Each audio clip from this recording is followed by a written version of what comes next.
Good evening. I'd like to call this meeting to order with the beginning with the pledge of allegiance to the flag. I pledge allegiance to the United States of America and to the republic for which it stands, one nation, indivisible, with liberty and justice for all.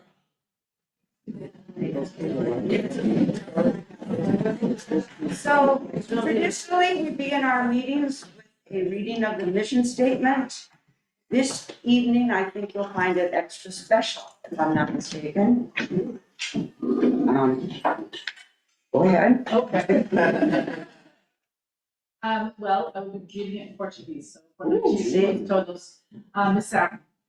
As escolas públicas de formas criam experiências de aprendizagem de classe mundial para os alunos. Nossos clubes estão capacitados para perseguir seus objetivos com capacidade, integridade e resiliência. Exemplo, os clubes são alunos criativos, curiosos e engajados que participam de sua comunidade como cidadãos socialmente responsáveis. Os clubes comunicam e resolvem com eficácia problemas que impactam o mundo e o seu redor. Great job. Thanks, Glenda.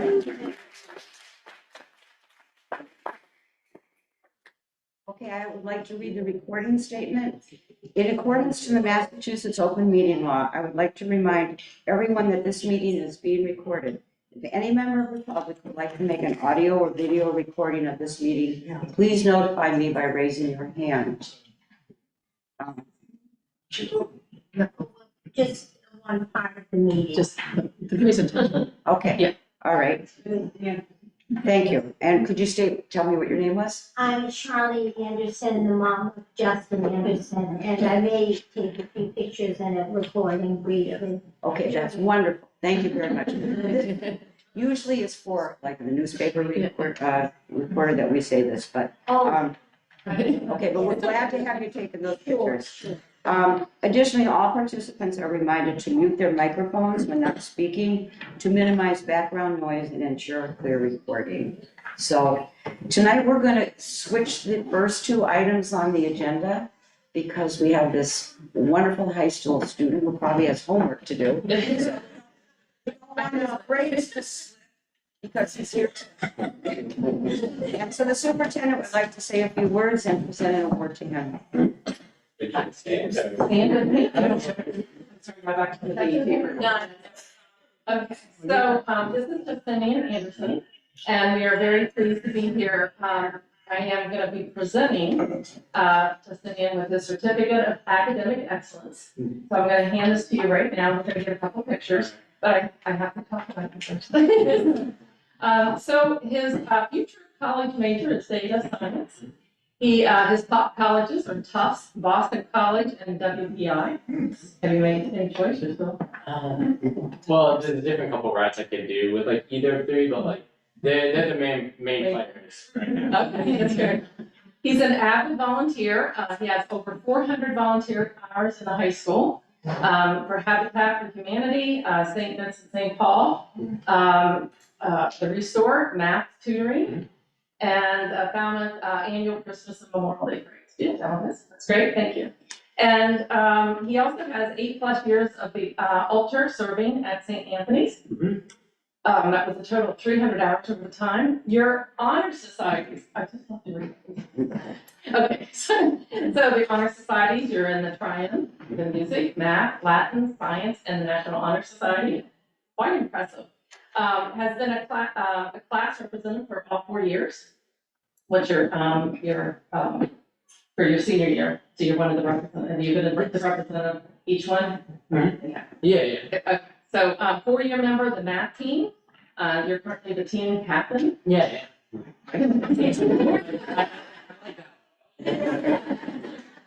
4-year member of the Latin club. Currently the club president. Awesome. Helped to restart and rebuild the robotics club. Yes. Were you there when we did the event the other Saturday? It seems a couple weeks ago. Unfortunately, I could not attend, but like That was yeah. I definitely knew like the new robotics medium and stuff that we're doing. Yeah, so I'm very glad. So can you be a part of it in Yes, January? I will when most that- definitely. I just started to attend that. Yeah, that, okay, well, so glad to hear that. I can't wait. You've been on the track team, all through 9th through 11th grade? Mhm. Wow. All kind of, well-rounded here. Enjoys, playing the trumpet and band, auditioned and placed in the All Cape and Islands Festival all 4 years. Yeah. That's impressive. This is just amazing. Awarded the Director's Award in grade 9, plays in the town band in the summer. Listen to town. Plays third in the STEAM fair in your 11th grade. Participated in the, you have to say a little bit about this, the Hui Splash Lab this summer, Yeah. last summer. Yes, so last summer, so the Splash Lab is able to basically teach young kids about like at like first-hand value, like more complex science topics like ocean acidification and like other topics. Oh, like ocean acidification. I keep forgetting. One's about and like about ocean acidification and water density. Yeah. Okay. So like then we were able to teach them in like a more digestible way and like get them into like introduce them to like those kind of the topics adjacent to who we and like get them interested in. You are really gonna, you're in the right field. I gotta say. And his free time, you like playing video games and competing in Pokemon. Yeah. Okay, now here's really, he has a perfect 4.0 G.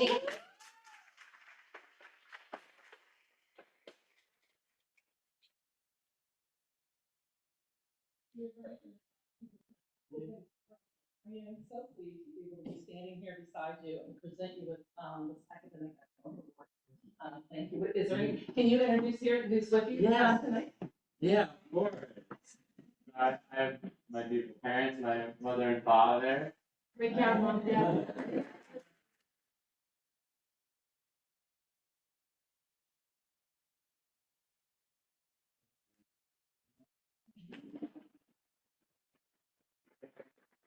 I have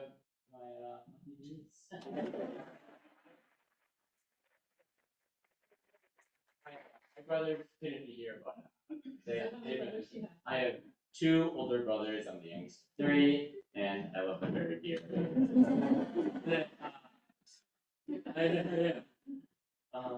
Anything else you'd like to share? I mean, I could tell a story. Because I was thinking about like, in like with like this in a award like this, like you might seem like I've like been gifted all my life. I'm like this was like my destiny. No. So a very good example of this is like this was like in 1st or 2nd grade, right? We so in East Falmouth, we were given like small little books to read about like 10 pages. And this one was called The Lady on the Moon. And so it was just like this normal everyday lady who just kind of lived on the moon. And we were supposed to read this book and then take a little quiz after that, like to make sure you understand, right? And so the last question in the quiz was, could the lady on the moon exist in real life? And this is where my weakness is. So I forget the first sentence, but I explicitly remember writing, the laddie on the mon can't be and relive. There was no laddie on the mon.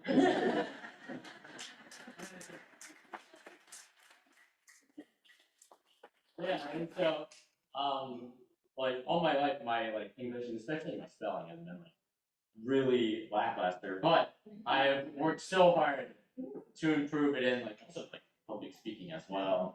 Try to not be sick. There's so many eyes on me. But again, yeah, I'm so incredibly honored and humbled to. But you obviously got a good start. Yeah. Good teachers all the way Yeah. through. Everyone at public schools has been so nice to me. Like and I couldn't have gone here without them. So. That is awesome.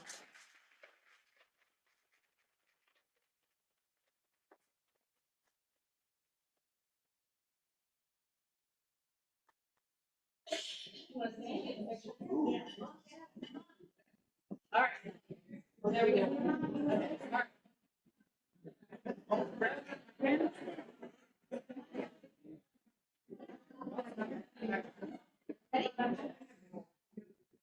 Anything you want to say? Thank you. All right.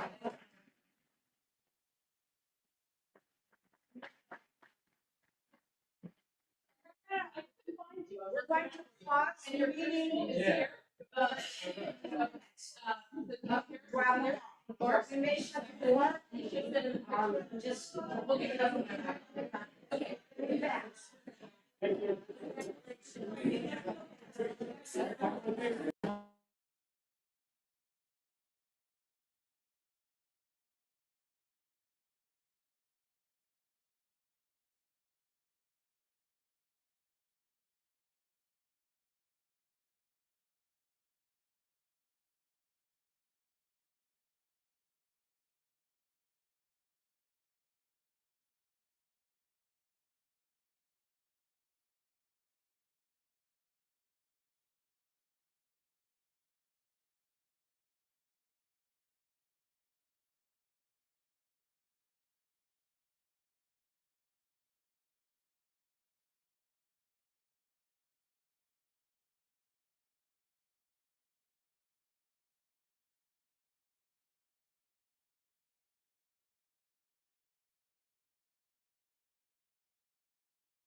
Yeah, it was bad. Okay, everyone's back.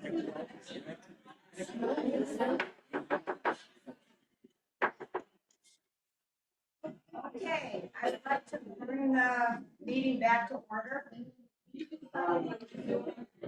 And we were really honored to have that student here tonight. We're proud of him. Nice. So the next item on our agenda is public comment, which I will read a statement about. Members of the public are welcome to speak about items that are not on the agenda. Comments should be limited to 2 minutes in length. Due to open meeting law, the committee cannot act on public comment. For items on the agenda, the chair may accept comments from the public following the committee discussion of an item. Additional comments and feedback can also be submitted by email.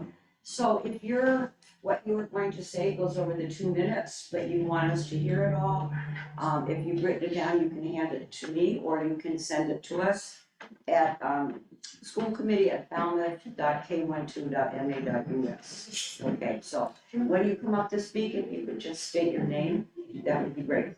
So, who wants to go first?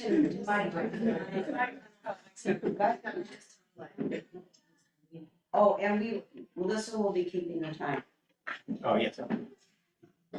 I have play rehearsal, so So you muscle I your way have to in. go. I did, yeah. Yeah. Why, right? It is, yeah. I don't want anybody to see it. But I'm gonna be in it, so.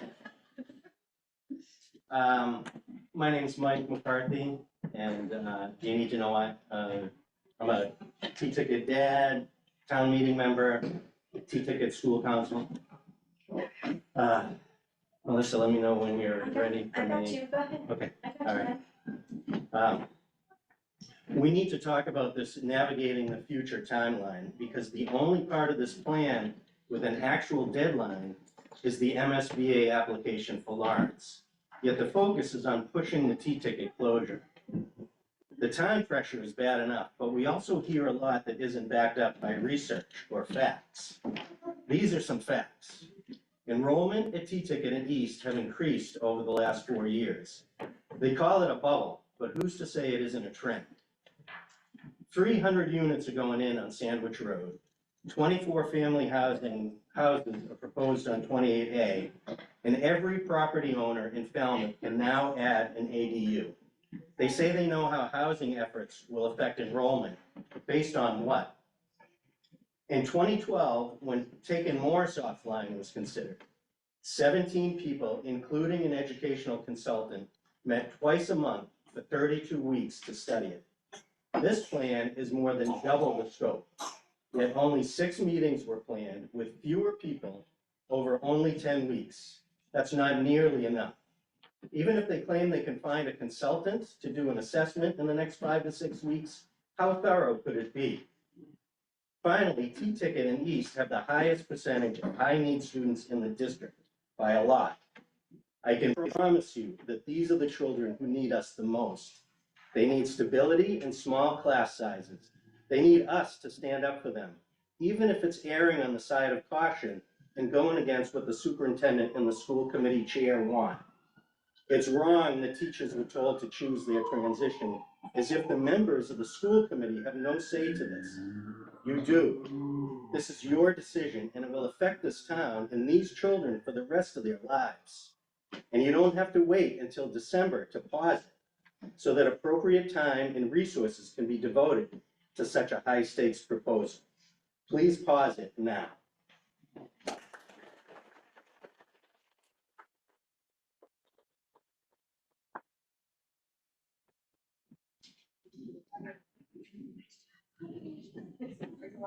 I'm Camille Hamilton.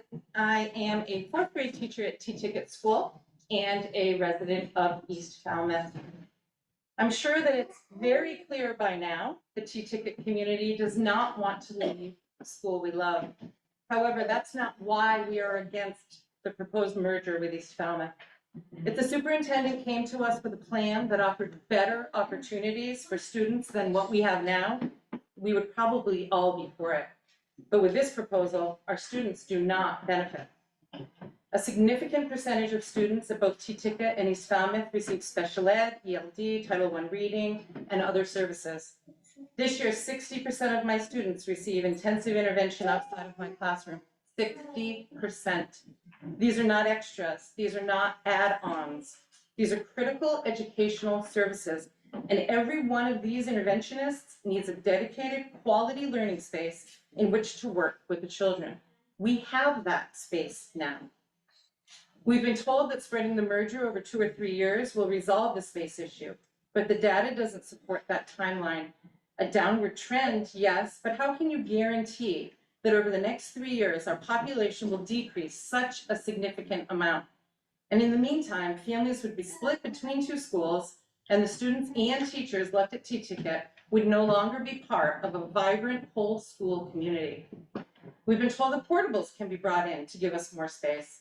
And to that I ask, why would we relegate kids to portables at a school that doesn't have room for us when we have a school right now with plenty of space to meet the many needs of our students? Why is there such a rush to get us out of T-Ticket? The answer seems to lie in the creation of an early learning center. Would this be an improvement for pre-K children? Probably. But why are our current elementary children, many of them among the most vulnerable students in our district, why are they being asked to have less so that future pre-K children can have more? Future changes may be inevitable, but those changes need to improve the educational opportunities for our students.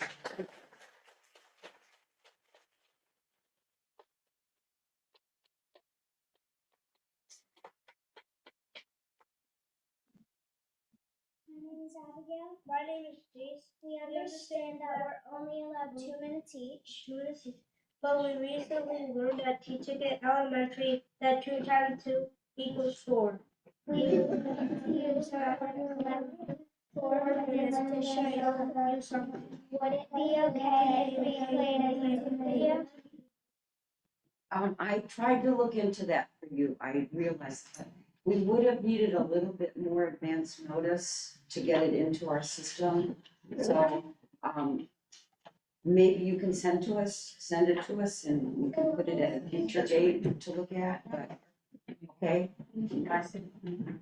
So it's because it's just a little bit more technical, need than we have at this meeting for all these people. Okay, We have a laptop. Here's one here. Somebody, I can talk while she goes get the laptop if you like. I have one as well. Ryan was. It's a matter of trying to get it through the Zoom so people remotely can see it. Is it the YouTube link? Yeah, but open meeting wasn't good. In the link below. In Zoom, you can share your screen and then you can play the YouTube video and it can share the screen to all the members that are in the Zoom.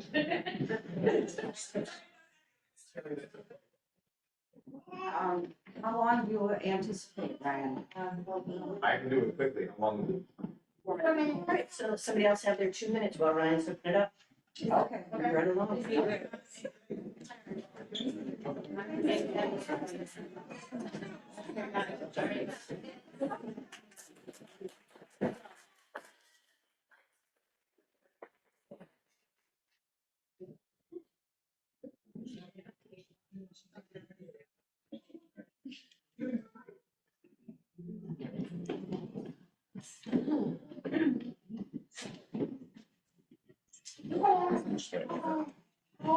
Go ahead.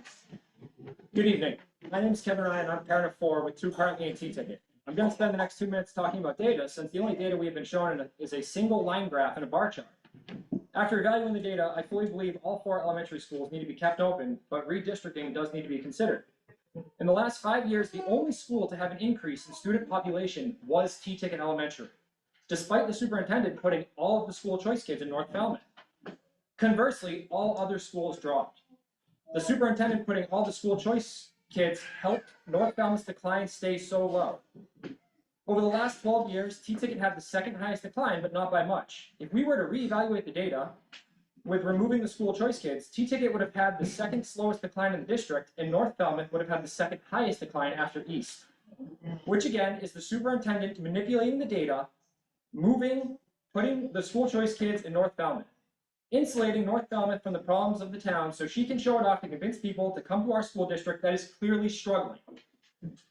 T-Ticket has been the most stable school in the district, and if we look at the percentages of each school makes up of the total school population, we see that it has been the most stable and has started to increase over the last 5 years.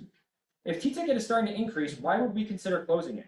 And again, we see North Falmouth being kept safe while almost entirely neglecting East Falmouth and attempting to close T-Ticket, the most stable school in the district. Redistricting and spreading the school choice students would solve a lot of our town's elementary school problems. And the school committee needs to say no to this plan. If this plan goes through and Morse Pond is also closed, there will be nowhere for the 5th grade to go, as the schools are already overcrowded. The superintendent during a school committee meeting last year said herself, the stated build capacities are not reflective of today's schools that are outdated, and she wouldn't use them for redistricting. But now we're being forced to see them as the misguided plan. Thank you.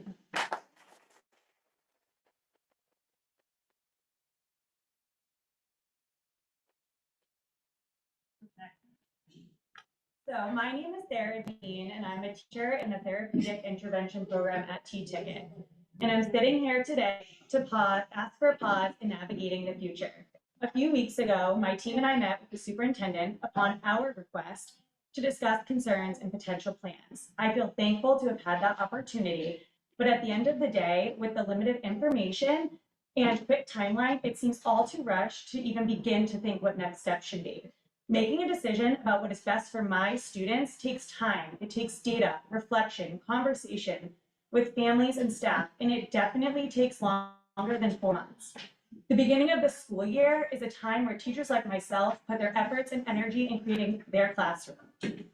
My goal in September, October, and even November has always been to figure out how I'm going to best fit the needs of my students. My goal is to create relationships, routines, and establish a classroom environment that will help my students grow.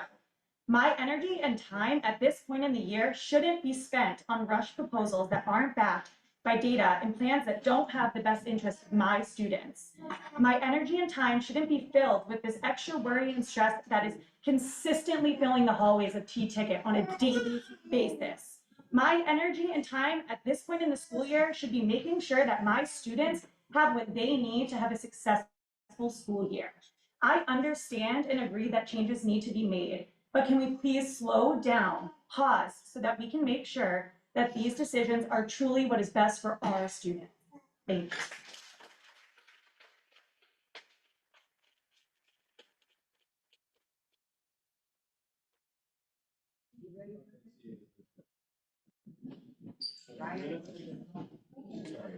You ready? Okay, we'll show the video. Where are the kids? Where are the kids?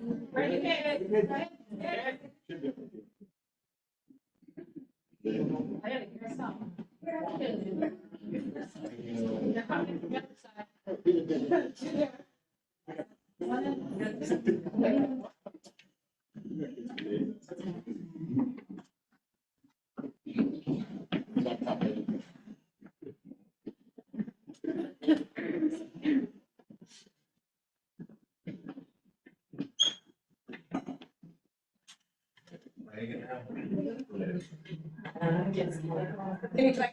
Yeah.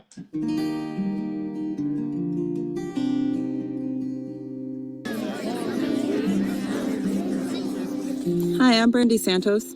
Hi, I'm Grace Dayton, a student at T-Ticket School. And we are asking for a pause.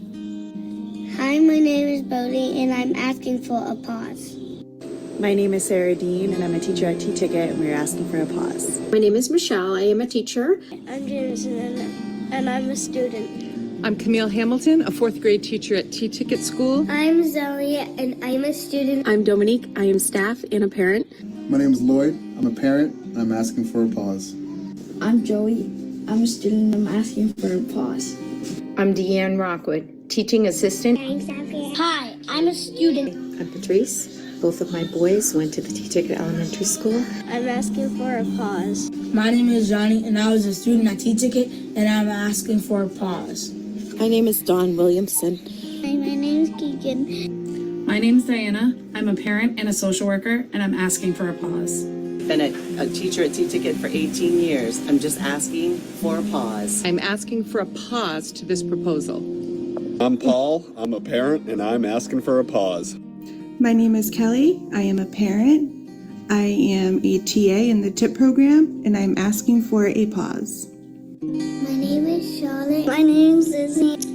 My name is Abigail. I'm a student. Hi, I'm a student at T-Ticket. My name is Amanda. I'm a parent, and I'm asking for a pause. I'm Anthony. I'm a student. I'm Mr. Martinez. I have 3 children currently enrolled at Falmouth Public Schools.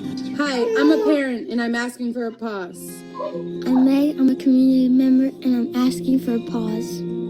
I'm Suzanne. I'm a teacher and a parent. My name is Angela Martinez. I'm Kaya. Hey, I'm Ann Shequin. My name is Evelina Martinez. My name is Ashley Farnsworth. I'm Lisa. I am a Falmouth Public School employee at T-Ticket School, and I am asking you to pause. I'm Mallory.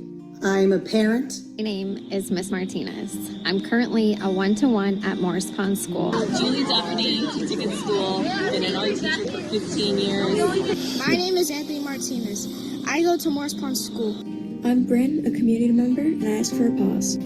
This is Matthew. He's a student in the TIP program, and he's nonverbal. So we're asking for a pause for him. Pause these proposals. I'm from T-Ticket Elementary School. I'm asking you to put these proposals on pause. I've been here at T-Ticket for 32 years in many different capacities, and I'm asking you for a pause. Take a pause and slow this down. We need more answers. We need more data. I'm a teacher at T-Ticket Elementary School, and I am asking for a pause on navigating the future. Pause. Pause. Pause. Pause. Pause. Pause. Pause. Pause. Pause. Pause. Pause. Pause. Pause. Pause. Pause. Pause for the children of Falmouth. Pause for my great-grandchildren. I'm asking for a pause. A pause. Thank you. Thank you. I want a pause, please.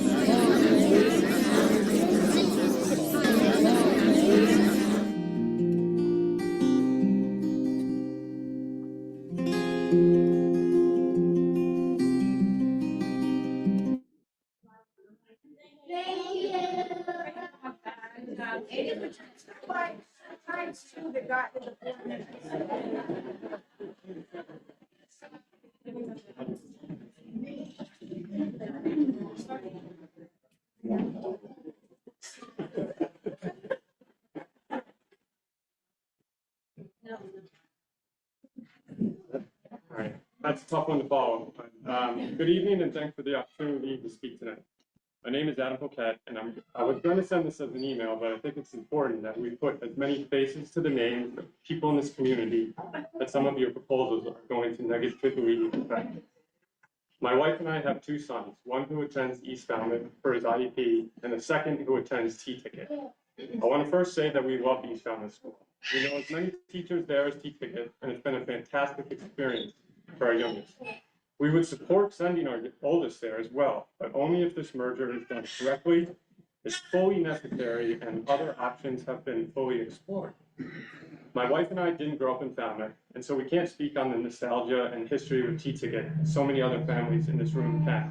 However, in our short time here, we have grown to love this community and the teachers at T-Ticket. We see firsthand the positive impacts that it's had on our oldest and what a special place it truly is. With all that said, my family strongly opposes this merger at this time. The town and the school committee should have the best interests of the students in mind when making important decisions such as this. That's where I think we are failing. We shouldn't be told that students will be splitting classrooms, combining the 2 most high-need schools. Services could potentially be held in hallways and specials in the lunchroom, amongst many other issues. Your goals when you stepped into these roles should always be what is best for our students. These children are in a critical stage of their lives, and it seems that you are putting the needs of possible preschoolers or pre-K in the future over the needs of our currently enrolled students. I'm here tonight to remind you to remember your responsibilities when you were elected to these positions. What is the best interest for our students, and prove to the members of this community that this merger is the best option for our students and the community, and maybe we could support it. But until then, we strongly oppose this merger and will continue to fight for what's best for our children. Thank you.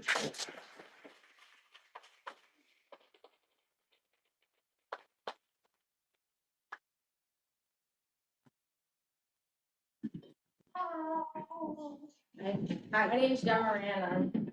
I'm a 1993 graduate of Falmouth High School, and my children have gone through here, and now my granddaughter is at T-Ticket. Great-granddaughter, sorry. On March 3rd, 2023, in the Falmouth Enterprise quoted Margaret Souza, given that Falmouth is in the midst of reckoning with its affordable housing crisis, the town will likely see significant population shifts over the next few years. Dr. Durer reported North Falmouth has more kindergartners than usual this year. However, just a few weeks ago, she admitted that she has chosen to send all out-of-district placements to that school, which screams she purposely did that to increase their numbers. Dr. Durer also stated at T-Ticket overcrowding is not an issue, but the school is running out of classrooms. This is due to the increase in specialists needed to provide for the population.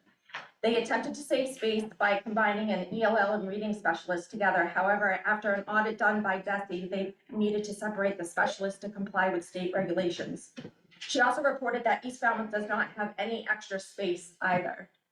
Lastly, Kelly Welch pointed out that many students in these programs are the district's most vulnerable, in which Lori Durr agreed with her. My take on the whole thing is, how can you agree to take an entire school offline when the root problem of affordable housing is just starting to be addressed?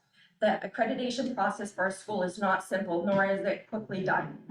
You can't possibly think that in 17 short months since this article was published that things have miraculously changed and you can now fit 2 schools with the highest needs and already bursting out the seams due to the many specialists needed to service the population, that they can now all of a sudden fit under one roof. Lori Durr has mentioned that it's not ideal to have 1 or 2 sections of a grade per school, and it will be best to have multiple sections for peer development as well as professional development. However, when discussing the TIP program, she has mentioned that they could be broken into 2 schools and said that it would be good for student exposure. How is that equitable? What about their peer development and their teachers' development? Students with autism are the most vulnerable.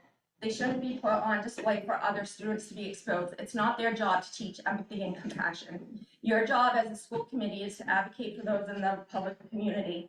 You say you are hearing parents, teachers, students, and community members that have spoken and are requesting a pause in order to get some unbiased data and make a decision according to the numerous professionals that should be involved.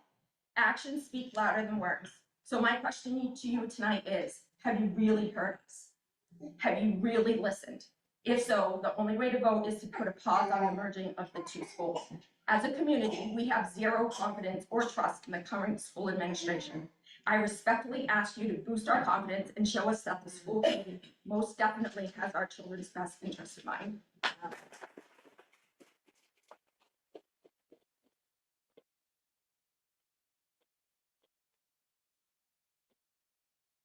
Good evening. My name is Lisa Dwyer, and I'm a resident taxpayer. For the past 26 years, I've worked in public education, with the last 6 happily at T-Ticket. I'm in possession of a document that all of us stood down with from the Department of Elementary and Secondary Education.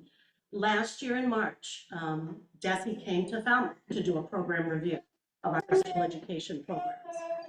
And although the district as a whole, I think, did really well on that review, there were some definite places where there needs to be corrective action. Majority of those places reflect preschool. I want to mention that preschool programming is usually managed by a position in a town called an early childhood position.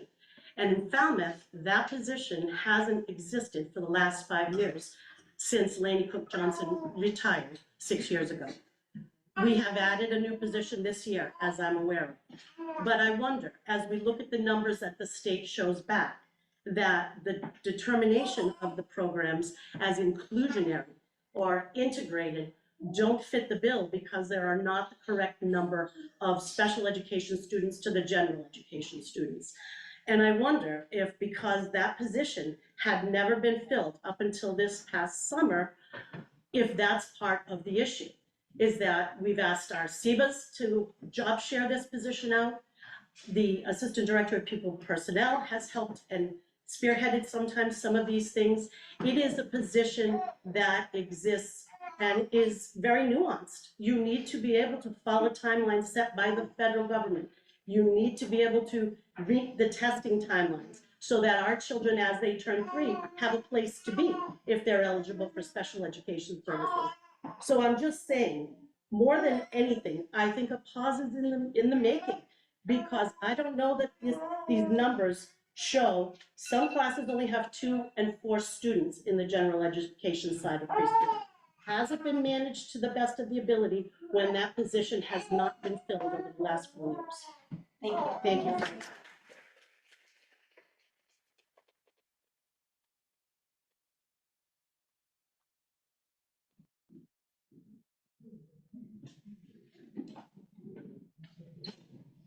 Hello, I'm Deanne Rockwood. I am a town resident and also a TA at T-Ticket Elementary School. I recently watched the school committee meeting of January 24, 2023, because the need for redistricting was being discussed and considered. If anyone listening has not seen this video, watch it. I was astonished by the similarities between what the members of this board consider to be critical components to success, as they are exactly what the community has been asking you to consider since September 16. Your meeting was just last year, yet today we seem to be on opposite sides of the fence. Why? Why? Your mission is still the same.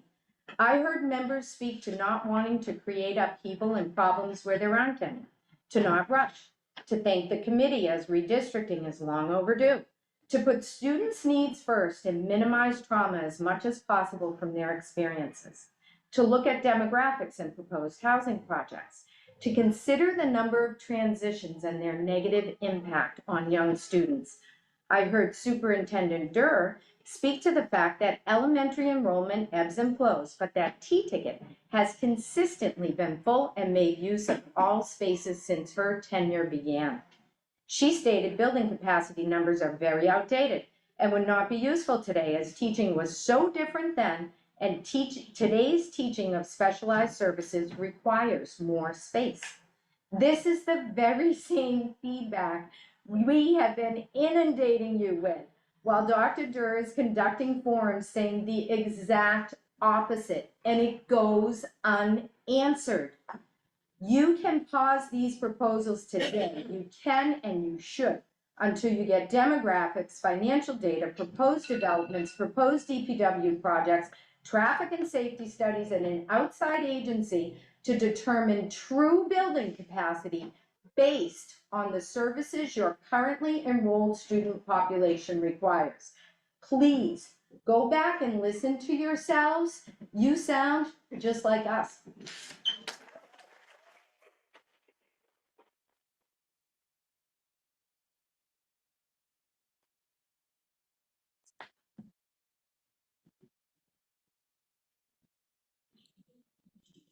Mine's going to be short and sweet. My name is Lisa Gauthier. I'm a parent as well as a staff member for the past 26 years for Falmouth Public Schools. I just wanted to comment on the merger between T-Ticket and East. I don't believe this is the best solution. I am asking for a pause to take the time and gather more data and information to find another answer. This whole situation is rushed, and with that comes mistakes. And our kids and staff don't deserve that. They deserve better.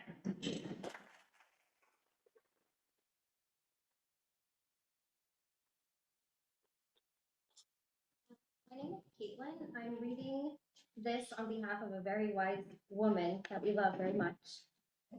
We found it after requesting, receiving, and scouring records and reports for the last 4 weeks. We have the answer to our primary question since the announced merger proposals. Falmouth preschool program is non-compliant, simple answer, but a complicated solution. This isn't the first time the preschool program has been non-compliant either. Falmouth Public Schools submitted their corrective action plan, deleting how they will become compliant by June 18, 2025. That's the rush in a nutshell. Is there more than one way to do this? Sure there is, but unfortunately, only one path has been chosen, the path of most disruption. As a superintendent, to knowingly and willingly mislead the public is a breach of trust. It also is an abject failure to meet the performance goals just presented and agreed upon by this very committee earlier this month. As a superintendent, to knowingly and willingly displace, disrupt, and irreparably harm the education of several hundred elementary students, all in the name of rectifying your preschool program, is absolutely unforgivable. There is no justification or sacrificing the education, health, and safety of these children. I respectfully request that the school committee stand up for the children, as is your mission. Pause this process indefinitely now. Nothing should move forward until an outside consultant has scoured data and the same as a community member. We should not be outperforming anyone in the research and analysis department. There should be no timeline for any proposal other than hiring and meeting with a consulting agency in an open and transparent format. The guide, redistricting, building mergers, or grade level changes.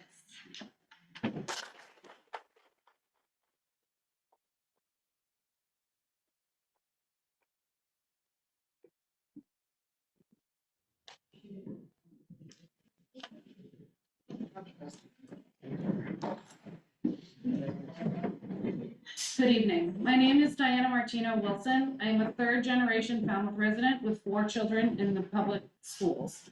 My parents are business owners in town, and they and my husband and I are active volunteers for this community. I stand before you today as a representative of that community to ask you to pause these proposals and help the children in our schools now instead of creating a bigger mess. The children at East Falmouth Elementary are already receiving an inequitable education experience. Music has been in the cafeteria on and off for years. There have been rampant mold issues in the portables that staff and children have been exposed to, and parents were never informed of. There are problems with the plumbing causing sewage smells, and there have been infestations of ants and rodents. These are all health hazards for our staff and for the children. Staff are afraid to speak out and are being told to get in line because this merger is happening, so they are coming to us instead of you. I ask you, how will this improve?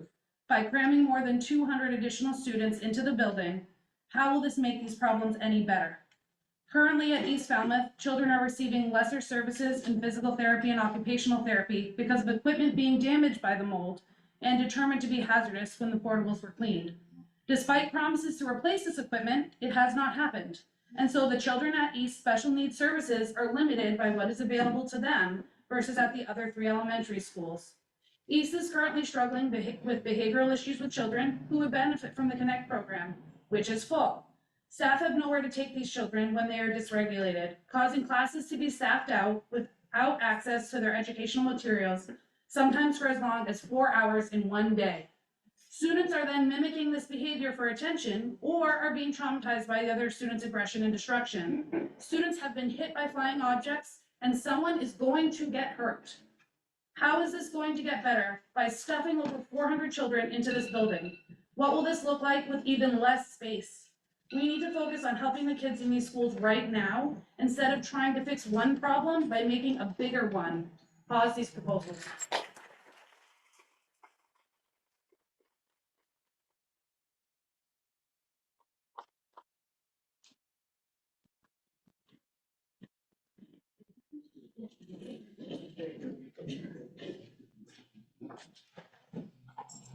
Hello, my name is Kathy Thomas. I'm a Falmouth resident and early childhood educator and a grandparent of a current preschooler at East Falmouth Elementary. I'm asking you to put a pause on the plans for merging the T-ticket in East Falmouth Elementary School. It is not okay. None of it is okay. There are too many unanswered questions and many flaws in the proposed plan. When asking about overcrowding, the answer was that it would just be for a few years. So what I'm hearing is that these few years do not matter to these students. And these students don't matter for these few years. Well, they should. They definitely should matter. Not just my grandson, but every single student, every single one of them. Think of the stress of overcrowding, what it will do to their mental health and well-being. These elementary years are the utmost important in a child's life and education. Why is it that these are the only students in town that don't or won't matter? The students in the other 2 elementary schools, they do matter? These students should be number one to you. They are children, young children, not just a number on a chart, not a pawn in some type of numbers game. Please consider this plan unacceptable and think of my grandson when considering this. He is number one to me, and he should be treated as number one by all of you on the school committee. When voting, please vote for the children, as they should be the only ones that come first, not you.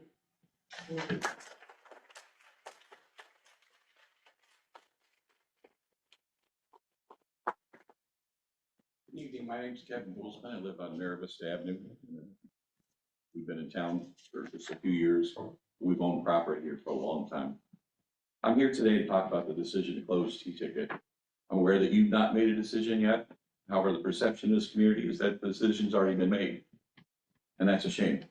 You're the people that are in charge. The board says whether or not we move forward on this, and I urge you to take a pause and complete a thorough analysis and conduct a feasibility study of the combining of those two schools.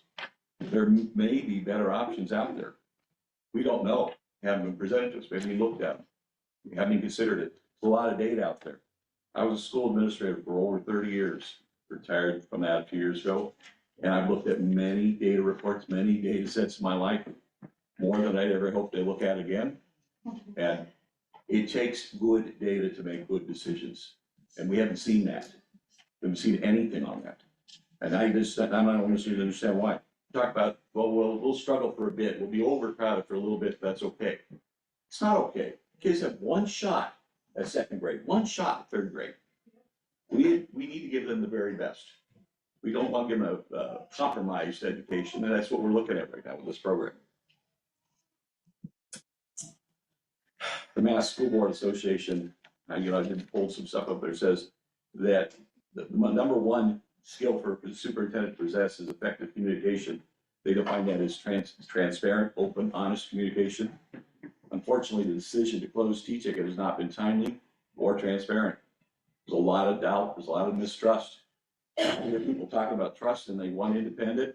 I think the only way to move through this thing and have people have faith in it is to do an independent study and have it thoroughly looked at, and then look at that data to decide what's best for our kids. I didn't want to come to speak today. I was at too many board meetings in my life. I came because I think this is critically important for our family. So thank you very much.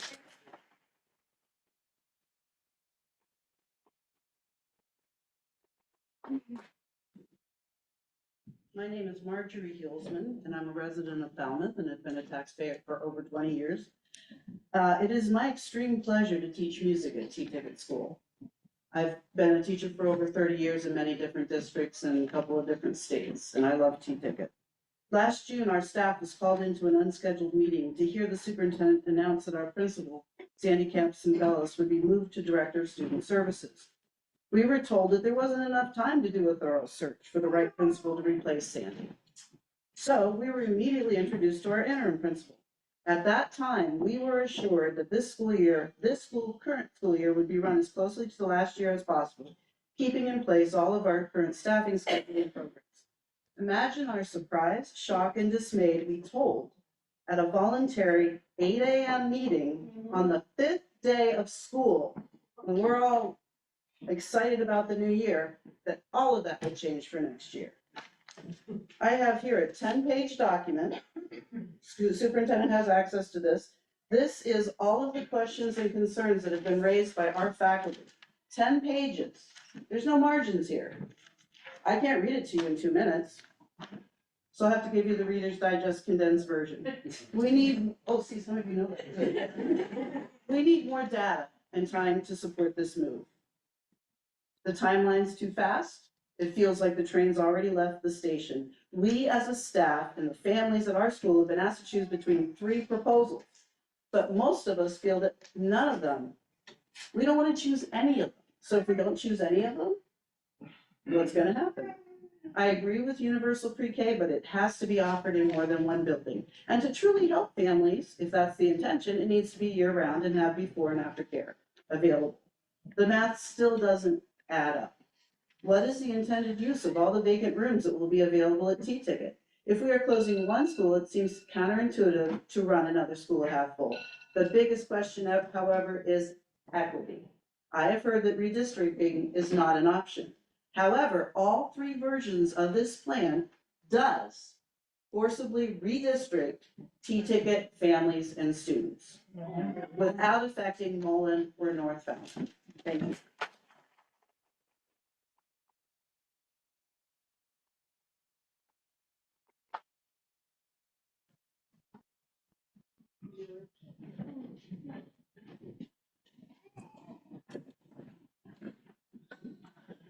Hi, I'm Megan Zakowski. I'm a Falmouth graduate, parent, and district employee. I believe it's too soon to vote on any proposals. This isn't about stopping the change, but ensuring that we're voting on the best options for our students. If we're considering changes that impact cohorts, transitions, bus routes, buildings, staffing, taxpayer dollars, it's essential to conduct that comprehensive needs assessment. I have concerns with the Early Learning Center, and I discussed them in my letter, but I want to use my 2 minutes tonight to focus on enrollment and building needs for that 5 through 12 group. Look, while overall enrollment may be declining, I think we need to look at trends. I pulled some DESE data looking at my son's current 7th grade to my brother's 2010 class. They're only 5 students apart, but they're often called a bubble class, so I looked further. So the graph shows 727 students at Falmouth High School. But when I looked at 5 through 8, there are 939 students. So does that mean if we retain our current middle and junior high students, that our Falmouth High School population would grow by almost 200? I think it's so important to look at what are those retention loss trends in the 5th to 9th grade span. Our current FHS numbers are low, but the classes behind them are larger. And I've seen the efforts by Dr. Harris and his team to retain and recruit those students.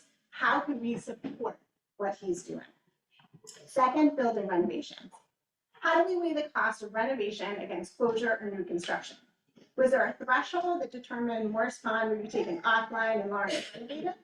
What is that cost benefit differential and exploring construction of a new building while keeping current buildings operational?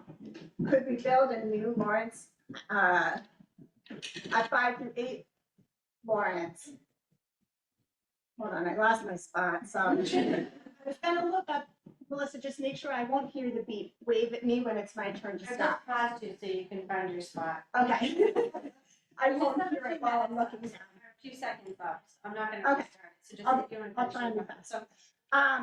Could we do a state-of-the-art 5 through 8 building on the Lawrence Athletic Fields and keep both buildings operational during construction? Could we then repurpose some of the historical elements and create 2 wings, 5, 6, and 7, 8, combining some resources that could address the educational and financial goals? When the new building's complete, old one could be the new site for athletic fields and amazing outdoor learning spaces. Could this save on long-term costs, maintaining the old building by meeting the modern accessibility, environmental sustainability, and educational needs of our community? We could have a new building on Main Street with accessible options for performing arts, town meeting, athletics that could benefit our students as well as our town. So I appreciate your time, and I know I'm over. I have a letter, and then I have a few questions. That's way. Anyway. Yeah.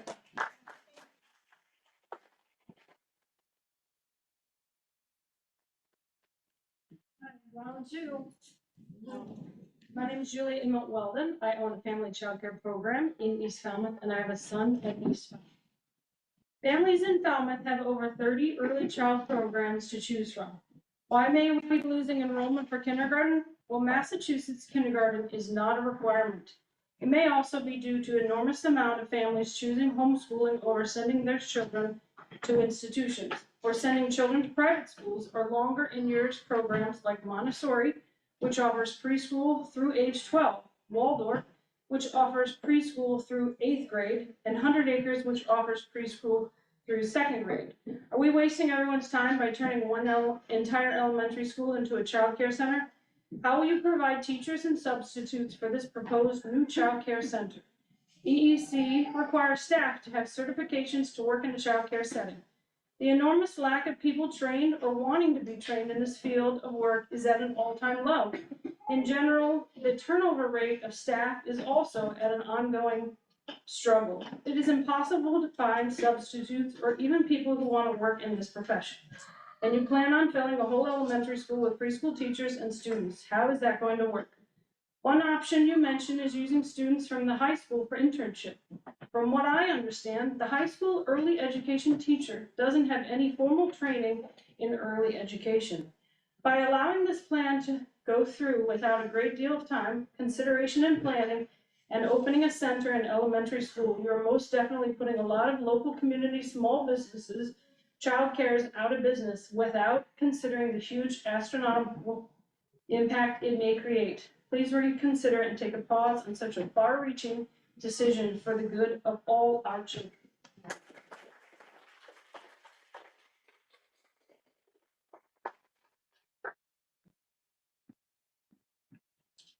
Does anybody else?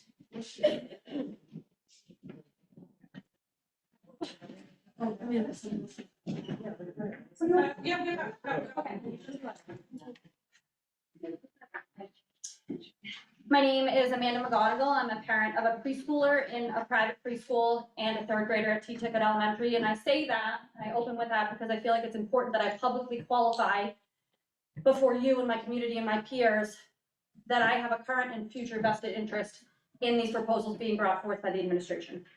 Between us, we have collectively been to all of the forums. We have been at the building needs committees. We have been at the school committee meetings. We have read and seen what is written online and what's being talked about in the community. We also know that a majority of the feedback that you've received in email has been negative or at best indifferent. This committee has not yet received an official recommendation by the Building Needs Committee, and to my knowledge, no one on record on public comment statements at school committee meetings have been positive for this. So then explain to me why your peers, members of this school committee, are approaching parents at hockey rinks or online or in supermarket parking lots, explaining to them how the merger of these two schools will be a good thing. Explain why you would have a member of your school committee who is supposed to be presenting an unbiased view, moderating a Zoom forum for navigating the future, mincing the questions asked, or skipping questions altogether. These are examples of a gross and negligent abuse of the power and faith entrusted in you by those that voted you in. I have in my hand 2 stacks of paper, one of which is a petition that was started a few weeks ago that already garnered almost 800 signatures with little effort, announcing the displeasure for these proposed plans and how they've been introduced. In this hand, I have the recall paperwork for certain members of our school committee. It is unfortunate that voters have been pushed to such a point where we feel this is our only next step. You have members who are only echoing the wants and needs of the administration and not our community. You have the power to put a stop to this. You want us to trust you, so please show us that we can. I have more. Can someone read past my 2 minutes? I think you're doing a great job. I've already gone past my 2 minutes. I apologize for starting. Madam Chair.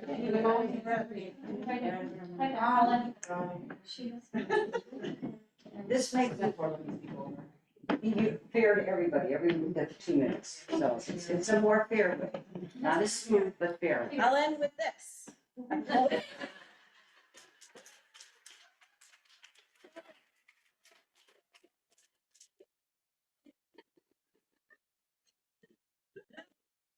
A quote from the school committee page on the town website states, "Making decisions to fulfill the educational needs of children is the primary responsibility with which the citizens entrust the school committee." I say this to help you qualify yourselves as having a vested interest in the current and future children enrolled in our schools. The current schools, as they stand, already fail to meet expectations, and proposals 1 and 2 of navigating the future would further exacerbate that fact. Please remember that teachers' working conditions are our students' learning environment. We should be affording them room to grow and flourish, not putting them in neat little boxes in a PowerPoint deck. Do the right thing by this community, our students and our teachers, and stop discussions of navigating the future.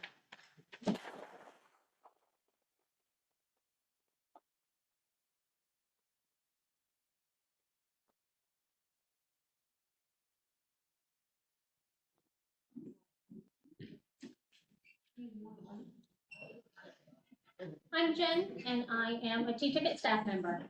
Hope is defined as wanting something to happen or be the case.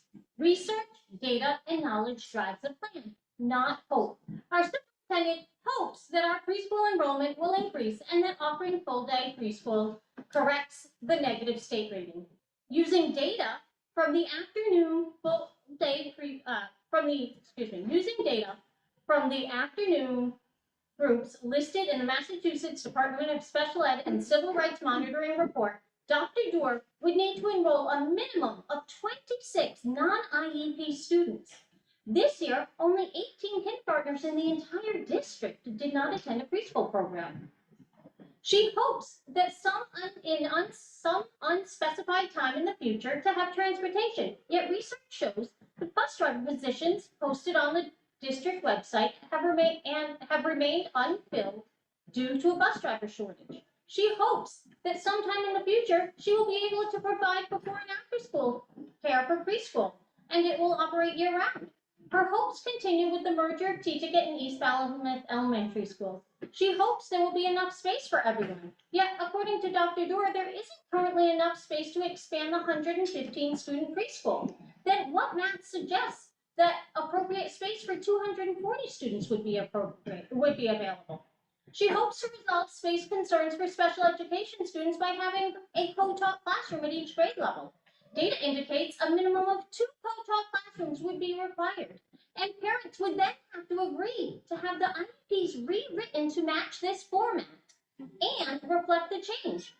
She hopes enrollment continues to decline, so 5th graders will also fit into the school. Perhaps Dr. Doerr's hope was that T-Ticket East families and the community of Falmouth would not be paying attention or care about these children and families in their education.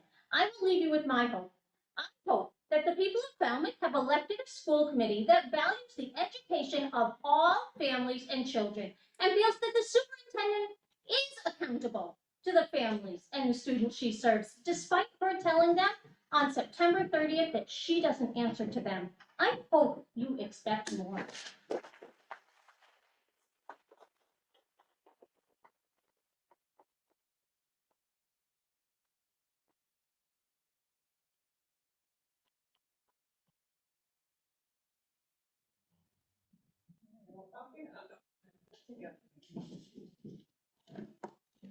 Good evening.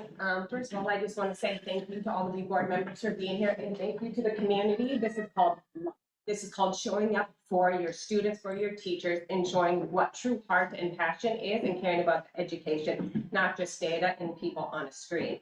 I am a parent, I'm a T-Ticket student, and I have been. Could you just say your name? Monet for you. Thank you. And I have been for the last 17 years, and all 5 of my children have attended not only K through 4, but preschool here as peer mentors.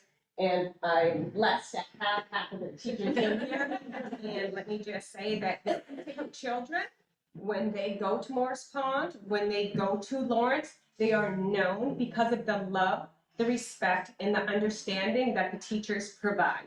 It is the teachers in these schools that make our children thrive. And that comes from the heart and the love from these teachers in T-Ticket. And so their opinion, their voice should have been heard throughout this whole process, as well as with the community for letting them have a say in this, because they know the needs of the children, not a graph that shows. And my question is what's the rush? Are we running out of money? Is there funding that you don't have? And speaking of funding, where's the money going to come to provide universal pre-K for all? Where is that going to come from? And what about the teachers?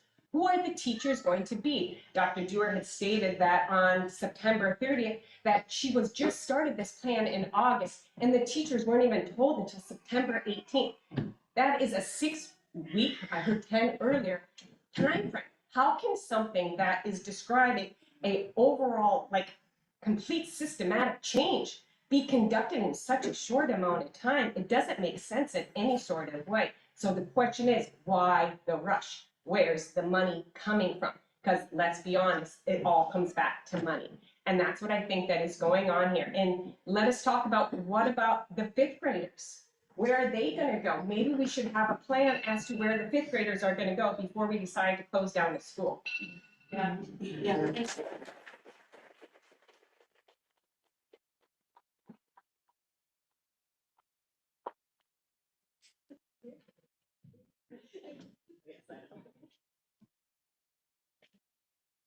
No? Nobody else? But thank you all for taking your time, writing and it's wonderful that you wrote them out to try to give everybody their favorite few minutes, and thank you very much. Thank you.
Our next item.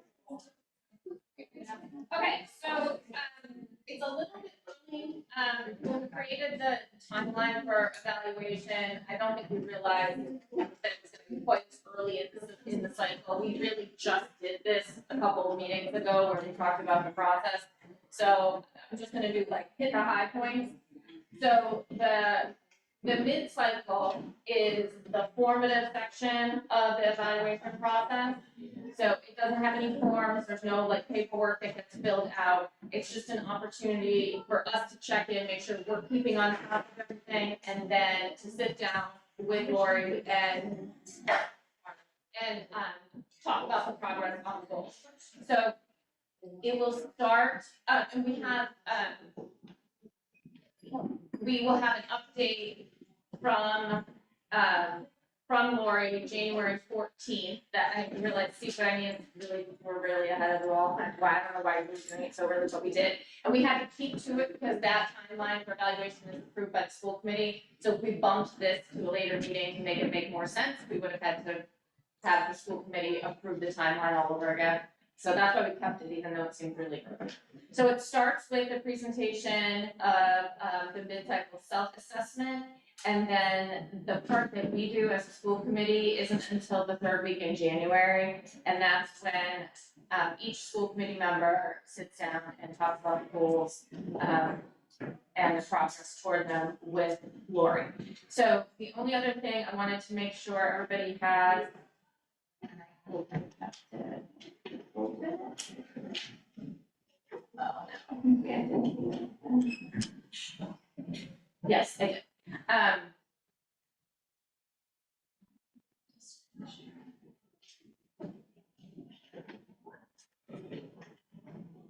Will be this piece of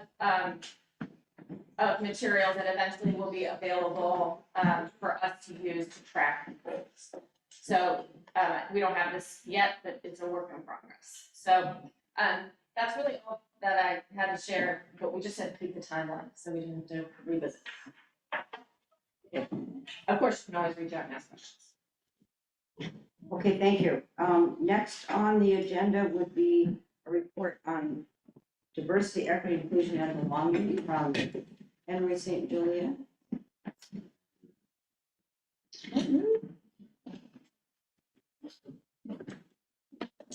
So tonight, they're gonna, Henry and Susan are gonna do a joint presentation with some other guests, and then they also have some updates on their own. So, are you starting with the presentation? Is it? Yeah. Sure. Okay. Do you want me to do it? No, I have yours too. I just need a second. So while we start, I will say this, I had my update was definitely just one component, but I kind of went a little too much, so I'm gonna definitely bring it down. There was, yeah. I just realized it's not formal. Is it coming up with numbers? It's just coming up with a blank screen in that hand chair. Oh, someone's dying. Double check.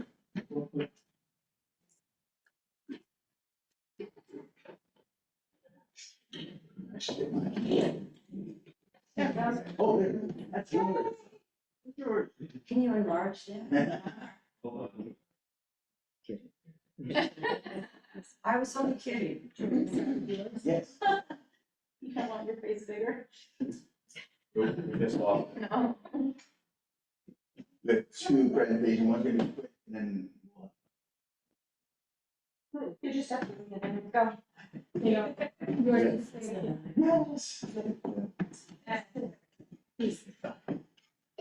Sorry.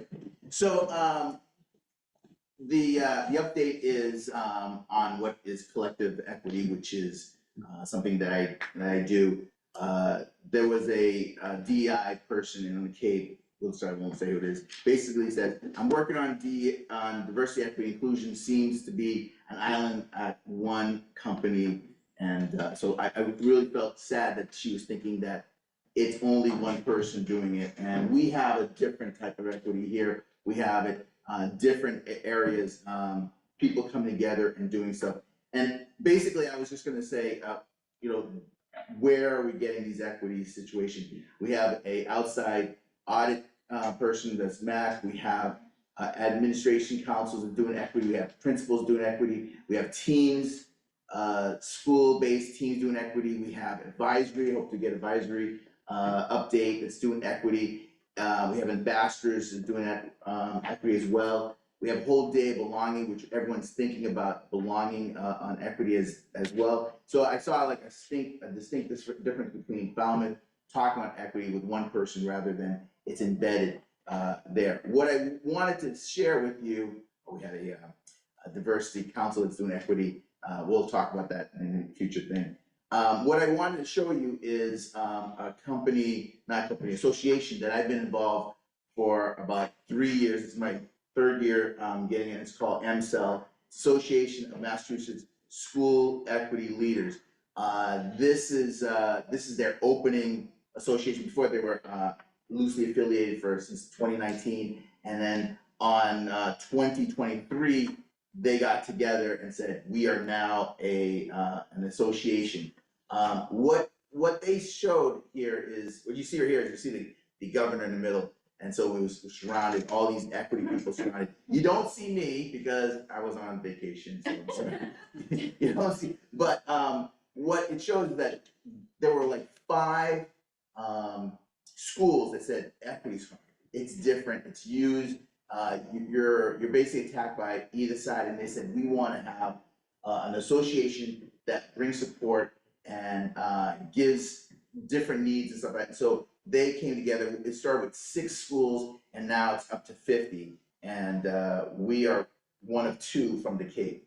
I love what they do. They provide professional learning. They provide problem of practice, ideas, and support for the school district. If you see this picture here, you might notice some town employee. We went actually to Boston, Acton Boxborough to look at one of the equity leaders welcome center, something that we've always been talking about, and so that's in there. They provide mentorship, networking, and they do just share best practices. And so that was really a powerful teaching tool for me, but also to bring for Falmouth as a district. And I was supposed to be there, but I was in. Yes, you were. But you went to another. You did went to another, and so that is also, you know, the aspect that they bring. Pillars. These are 7 pillars. I won't go to each one, but the thing that comes to mind is that this is not a one person, one aspect, but it's embedded in every single aspect of the school system. We're talking about equity. We're looking at it in hiring. We're looking at it in policy. We're looking at it in instruction, and whatever the case may be. Equity is the way we look at life. And so if you wanted to know, and I skipped it, but if you wanted to know what equity, and this is the school-based decision on here, this is what we came up with. Equity's access. We're breaking down structures and powers and privilege to open access, the same opportunity for all through the inclusion of diverse peoples, their voices and perspectives, and deep collection of understanding of a community to create change. And so, there's another part here. Oh, we can't see it behind here. Let me see it. I love that. It was belonging. There it is. And create a true sense of belonging. And that's important for us, but it's also very difficult. It's very difficult to talk about that. There's change that has to come in. And so this group here is providing this change and saying, how can we do better? And it's not just my voice, but it's multiple people's voice that are coming together. I wanted to share that and say that we are in the right path of equity change. It's not, Henry, your job to do equity, but it's all of us. And this is what those pillars are saying. It's in every aspect, it's what we see. This group is also part of DESE. DESE seeks their assistance. They do conferences and and I love this last part is they focus on supporting. They're helping schools navigate difficult situations. So many schools have dealt with hate and just really nasty little things, and they came together as a group to say, we're there supporting you. So that's been very helpful and positive. Let's see. Oh, and what I like to show is I have a date, and this is Friday. I want to report this because I go to Boston, I go to Cambridge, I go to Westwood, all these 2 hours away, and the closest I've ever been, I think was at Bridgewater. But on this Friday, they're coming here at our school, and so M.A.S.S is gonna be here. If you ever want to drop by and sneak by at that school, just say, put your heads. The high school. They'll be here at the high school in the main conference there. So Justine, this Friday. Oh, what time? During the day. Between 9 and 2. But if anyone comes in, I'll stop and say, hey, I'll introduce you. I want you to see just some incredible minds coming together and talking about this. And so I'm proud to host them. And I'm proud. I think the work is in Cape Cod, and so I'm very excited to have them there. I keep on saying, come to Cape Cod, come to Cape Cod. And they're like, it's 2 hours away. And equity is just having all these people to come together. That's why I like it. We're transitioning because we're going to do an equity discussion, and it was not just one person doing this thing. We're going to talk about the sister school project, but it was because of Bridgewater, people in Cape Verde, the museum, Barbara Burgo, she's been part of this. We're doing a sister project in Cape Verde, and you see all these group, FEF, hopefully, will be part of that, and we're talking equity by having a group coming together. So I have that, and my last thing before I get Sonia is, this is what is, who saw this? This is, Kristen, you mentioned this. This right here is, we're gonna talk about Cape Verde in a second, and they mentioned Cape Verde is the land of, down bottom here, is the land of, how to pronounce it? Mutabo. No.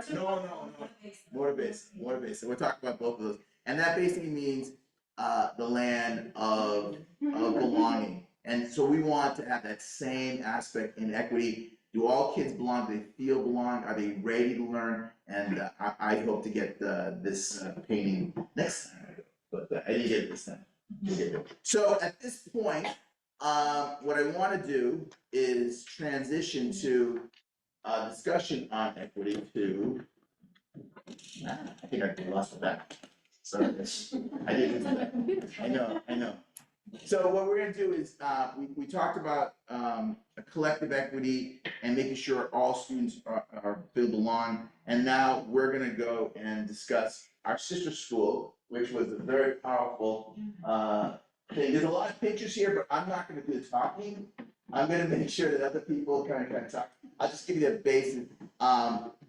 We have community members in Falmouth that are Cape Verdean descent, and they've always said, we would love to have more relationship with an African country, Cape Verde, that we like to have more. And what I've done in the past I've done this before, having sister school relationship, and it's basically a relationship that is equal part. Like, we're gonna learn, they're learning, and students get together. Some of you guys went and saw that instruction between the two schools. We want to do more, but I think what becomes really powerful is if we go to the school, and so we had 10 individuals that went to the school. Everyone's going, yes, yes, and they're gonna talk about their experience, and I do hope I hope that they share the value of this experience, and I'm going to turn it towards to you, Sonia. Okay, is that the, okay, Sheriff, you want it? So as Henry set the stage, we were excited to build on the partnership that we started. You know, I think Barbara's done a wonderful job through the Cape Verde Museum and Cultural Center, educating us, right, about the history, not only of the Cape Verdean people in Cape Cabo Verde, but also here in Falmouth, and trying to build on the culture and the language. Many of us have been learning Creole as well as ahead of our visit. And as we were doing this, several of our elementary teachers have been building pen pal relationships, because our sister school, the ELLCV, is focused on teaching English in the capital city of Praia. And so one of the things that we've been doing through exchanges, and several of our teachers here who joined us have been building up those exchanges. I got to be at East Falmouth one day when Karen was mailing the postcards out, and they were responding to the students in Cape Verde, Cabo Verde. And the joy that it brings and the connection. And then somehow we managed to facilitate a little over 100 students on Zoom last Tuesday. A little bit of chaos and sheer joy. So we're going to tell you our story a bit in pictures, and then enrich it as much as we can. And we're happy to take questions. So the first thing that we just kind of want to point out, the first arrow on the left is kind of just generally pointing to the Cape, to Falmouth.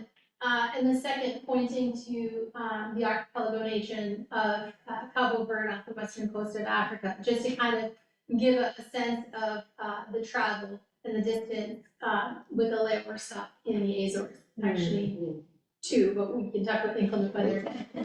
Conversation. And then arriving in Cabo Verde, so when you look at the 10 islands that create the country, we were one of the southernmost islands, and then on the southernmost part of that island. It was the rainy season, which we didn't encounter rain. We actually got to see a pretty rich landscape, which we were told is not common. So it was definitely the experience that, you know, we tried very hard not to take for granted. I think we kept asking each other to pinch each other, just trying to take it in. It was very surreal in the beginning. So as we got to understand the landscape a little bit, all of the pictures here are pulled from our collective album that we all built over the course of our time there. So from the beaches to the city, the view that you can see, the second picture there with the cars, is us looking out from the second level of the school. The school is split into 3 condos on one street. We're going to talk a little bit about that.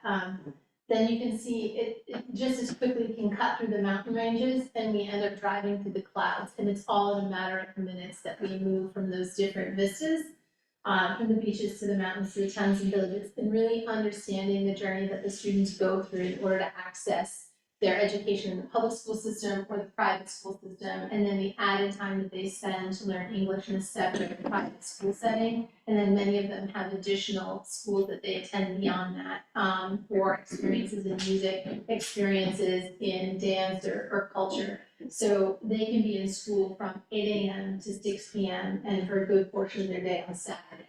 And they don't teach music or art as part of their public education, which is how some of these other schools are built to enrich and round out their education, plus their commitment to their families. Just kind of thinking a little bit more about how their economy is built, and the way that this was in the middle of the week, we watched the fishing boats come in, and the people in the community, including their children, surround the boat. So this group of people had just been sort of sitting along the shoreline, and then when the boat came in, coming up to get the catch, and really understanding how that's a part of their day. And their school and their workday breaks in the middle of the day for about 90 minutes. And they go and they can interact with family or their community and their villages before they go back to school for the next 4 to 5 hours of their day. Sonia, can I say something about that particular group in the middle? Yeah, the before of that is very important. Are you gonna talk about the boat was in the water? There was no holy thing with a truck to pull it out of the water. Those people went out to the boat and all of them brought the boat, not just that one, but other ones up out of the water. That whole group did that. Yep. They pull it on the shore and stuff, like the people pull it off the wall. Yeah. But kind of No.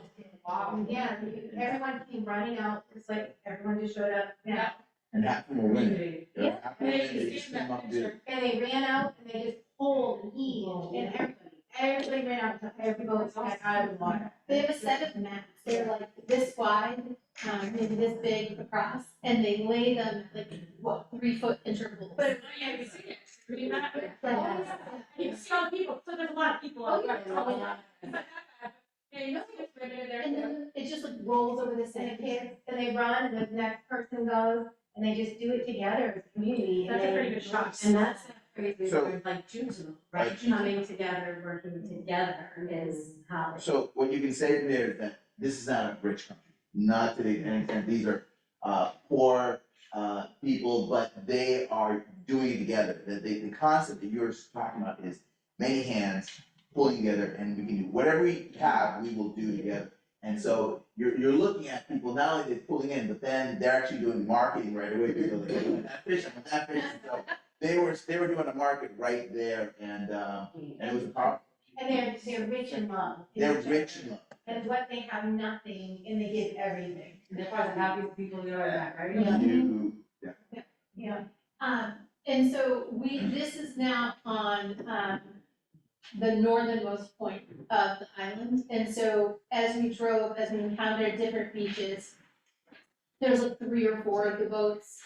Maybe you'd see a motor. There were a couple here that we could see kind of out in the cove that had a motor. But it was very much this community, large oars, and there were probably 10 to 12 people on each boat watching it. I hate to take you away from that picture. So again, kind of looking at it, then we had other beaches where you could see just a number of boats anchored. There were fewer like that. Most of them were those the colorful fishing boats up on the shore. Top right, we went into the historic city, built in the 1400s, so that's a gate to one of the original castles that fortified the community, where they looked out to see if someone was going to come and be a threat to their community. So we had an opportunity to go up there and look out and be part of understanding their history. There's now a whole community built at the bottom of the hill that didn't exist, so we had that opportunity to go there as well. It was the first fishing boats that we encountered. On the lower left, Santa Cruz, you can see the sort of that comparison of there's a home there, and you can sort of see the walls falling apart, the paint peeling. Across the street, the blue building is an art gallery. And out behind it are more fishing boats and the community happening out in the ocean. So it's just even that right there in the landscape, and most of the roads are cobblestone, and some of the stones are tilted up, so like triangles sitting in the middle. I have to add the gate. So this is one of my favorite parts. This is the stone with the arch right here. It's called the Freedom Gate, which means down below is the historical capital, and Coverberg was made as a slave trading post. So we went over this to see where slaves were traded and stuff like that. And the castle was above to protect their merchandise. And so that was the slave trade. Now, you saw how mountainous the island is.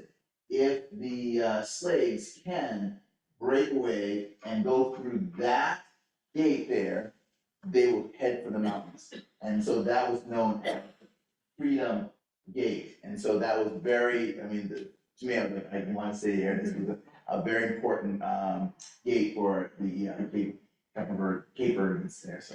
And it contrasts with really understanding that as a whole country, there's 500,000 people, total population, about 100,000 on the Council Islands, where we were, and the great majority are under 30. Yes. So the exodus of their country and that human resource that they've taken with them and what they're now trying to rebuild. So then on the lower right, that picture, it's a beautiful right view, but there are now hotels and resorts built on those cliffs as they try and rebuild their economy and try and attract more people to be part of it. And definitely wanting more people to stay, not just a vacation, but to stay and contribute. And with that came some additional experiences as we got to know a little bit more. We talked a little bit about art, culture, history, and we're going to get to education. But as a country, July 5th of next year, they will celebrate 50 years of independence. So they're a very young country with a very young population. And part of our sister school relationship is to share those best practices. They're looking to us to help them with some ideas, methodologies of what they kept talking about. Their public university, which you're gonna see here, opened up in 2007. So they're still really working just at building a teaching core to provide that education, and the persistence beyond 8th grade is still low. So really working to understand what that would contribute back as they try to build their country. So the market is in the top left. That's just a very small picture. It was very easy to get lost in the market. It was significant in size in the capital city, smaller as we get to some of the villages. They're laughing. Some of us did get sort of separated by a few aisles which felt like miles. We made sure to take some time to go down to the beach. People were taking that 90-minute break at lunchtime, and you could see them out gathering. So we kind of went down to see, what was the. And Hui's partnering, I got a little bit snippet at a breakfast. They're coming in to help out with like the oceanography and. The lighthouse. The lighthouse, that's your take, Terry, you had the lighthouse. You compared it with our lighthouse. Right, the thing is made by Fresnel, F-R-E-S-N-E-L, same light maker as in Knoxville. Present. Well, I said in French, but you can say it in English. You're spelling an acronym and then. No, that's the name, the. Fresno, I'm gonna say that. Guys, can I just say about the marketplace, which I found fascinating? I've been to many marketplaces. In the marketplace, there were men with sewing machines. Yeah. And women were selling, but men were making, were using the sewing machines. I had never seen that as many marketplaces as I've been in, that they were there working and doing the sewing, which I thought was an interesting diversion from what I've seen. And then the lower right, those are students, most of them are 16, 17, yeah, they're the owls. Our sister school is built in a very similar fashion to Harry Potter, houses by the name of the different animals and the students that have contributed to building that and setting up the values. This group of students, they're all high school students. They all have some desire in their profession to have university education. Several of them want to study here in America and then bring something back to their community as they're trying to build it. But what's amazing about all of the students, they speak Creole in their home, with their family and their community. They speak Portuguese, which is the official language of the country, so they speak that for their education. They begin English education in grade 5. So by the time they're in 8th grade, they're fluent in 3 languages, and many of them are pursuing a 4th or even a 5th, and Mandarin is a big language that they're layering in. And this group of students, this is just a few of the whole class presented to us for over an hour about the country, the culture, the economics, and you would not have known that they spoke any other language than English to hear them. It was just remarkable, and then they had an opportunity to ask us questions, and it was the most engaging conversation and all the things that they wanted to know about our lives, but really clearly communicating to us about what is most dear to them in Cabo Verde. I have to add that it's like first grade, your kids go to first grade and they have to learn a new language, and that's Portuguese. Home language, they have their own home language, but then first grade, you have to learn another language. And you're talking to them in English, and then you find out that they know French, and then I start talking in French. It's amazing the level of proficiency in language, which we could absolutely. Wish you could do that. Yeah. Inspired. This is another look at some of the art. And in particular, in this one, and anybody can chime in, but we had a whole bunch of questions. So Milko Cabral is one of their freedom fighters, right? And unfortunately, he passed about 1.5 years before Cape Verde was able to secure their independence. And he would have been 100 in September, so we were there just after this centennial celebration, and we got to see a lot of the different posters and banners that were up. But we asked why he was wearing an astronaut's helmet, and they said because he reached for the stars.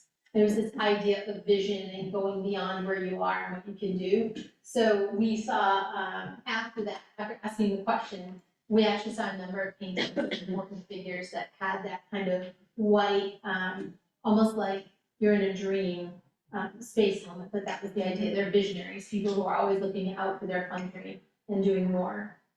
You want to say anything about Frank? Well, Zita Vieira, who founded the ELL school, her nephew is a painter and is like all over the island and also inspired a lot of work at our school. So we happened to go to the area that had kind of an art week, and this is some of the pieces of her nephew that I took one of those pieces home, the big one on the left there, is something that just, again, the colors and the vibrancy just kind of speak to the energy of the island in the different areas. It is in the background there on the wall, on the display in the gallery, are different musical styles. We happen to also get a chance, I'm sure we'll show, some Patuku performance by some students.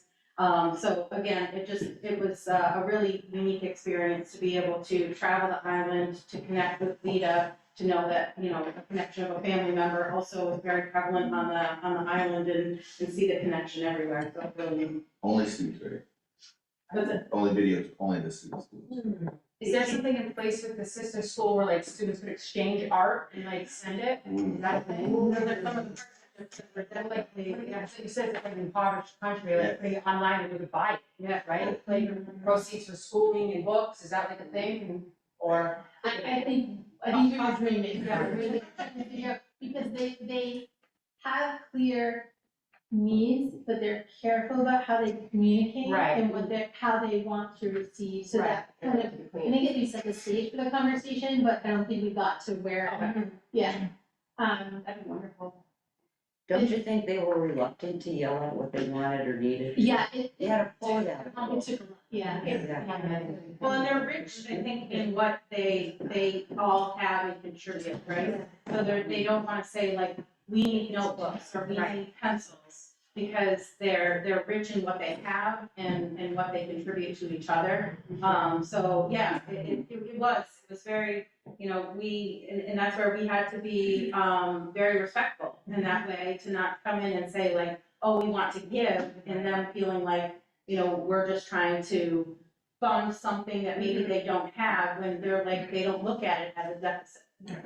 And that they don't have that need, they'll find a way, they'll find people to connect. So that was just really, you know, a great way to connect and think about how when you want to connect and give, all the ways that could be. Even like a simple art exchange, I think Right. kids would like go nuts for something. Yeah, they want us to do pictures, you know, like. Yeah, I agree with that. They're so prideful, right? Right. And Zita did say the barrels that get shipped over are filled with stuff. She said they would like to start receiving things from here and here. That's exactly. We need to. Knowledge. That's the knowledge. So just digging a little deeper into the art, and Rebecca started to talk about this. So this was our first night. They actually wrote a welcoming song for us. And Henry, we didn't put the Thank you. videos. There might have been someone that danced. And the woman. That way like spirit of it. But the woman who was a teacher, she's a police officer, she's a mom, she's 101 other things, and does this with a group of young women to continue their tradition. So it was pretty powerful on so many levels. They offered us, the opportunity to practice drumming or to dance. And some of us were braver than others. But that drum, everything's recycled. They repurpose so much and nothing's wasted. So it's pretty.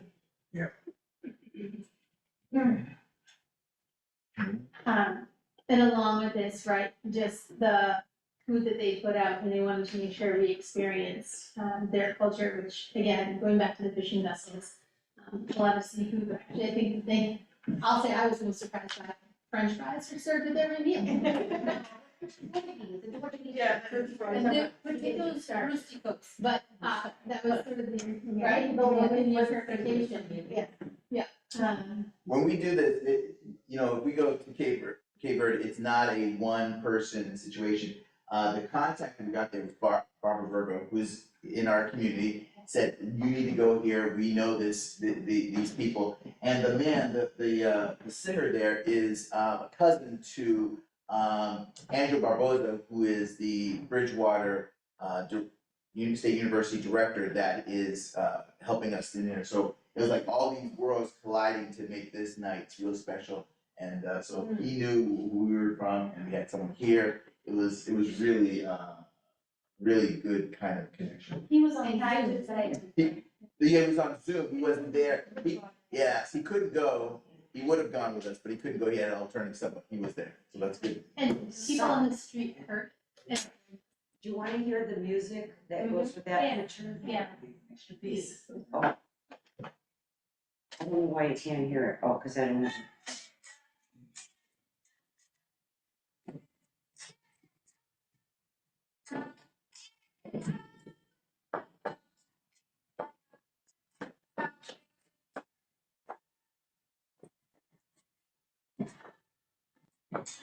Cool, huh? Yeah, they said the drums were originally used by slaves to send messages, but now they've been incorporated into their that kind of music. Yep. I have to say they have so much pride showing us their culture.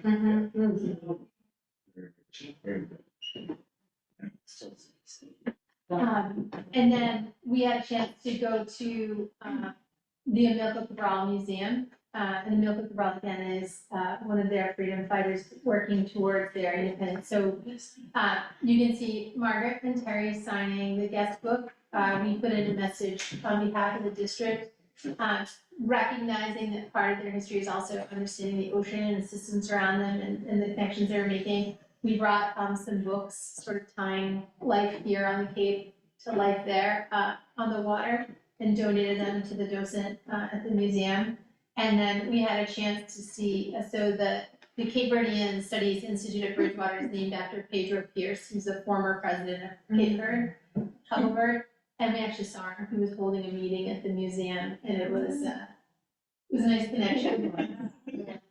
So again, he is a former president, and he fought with Assad. So you, I'm 50, Yes. so 50 years ago, I was definitely just out there, freedom, we don't keep forgetting, like. and he's turning. Yeah, he is, and he was very quiet and peaceful, I thought he was not real for a moment. So now, just getting a little bit more into education. This is the public university, Universidad de Hubbard. Again, opened in 2007 in the capital city of Praia. We had a chance to walk through the library. Wonderful, huge building, beautiful. Half empty.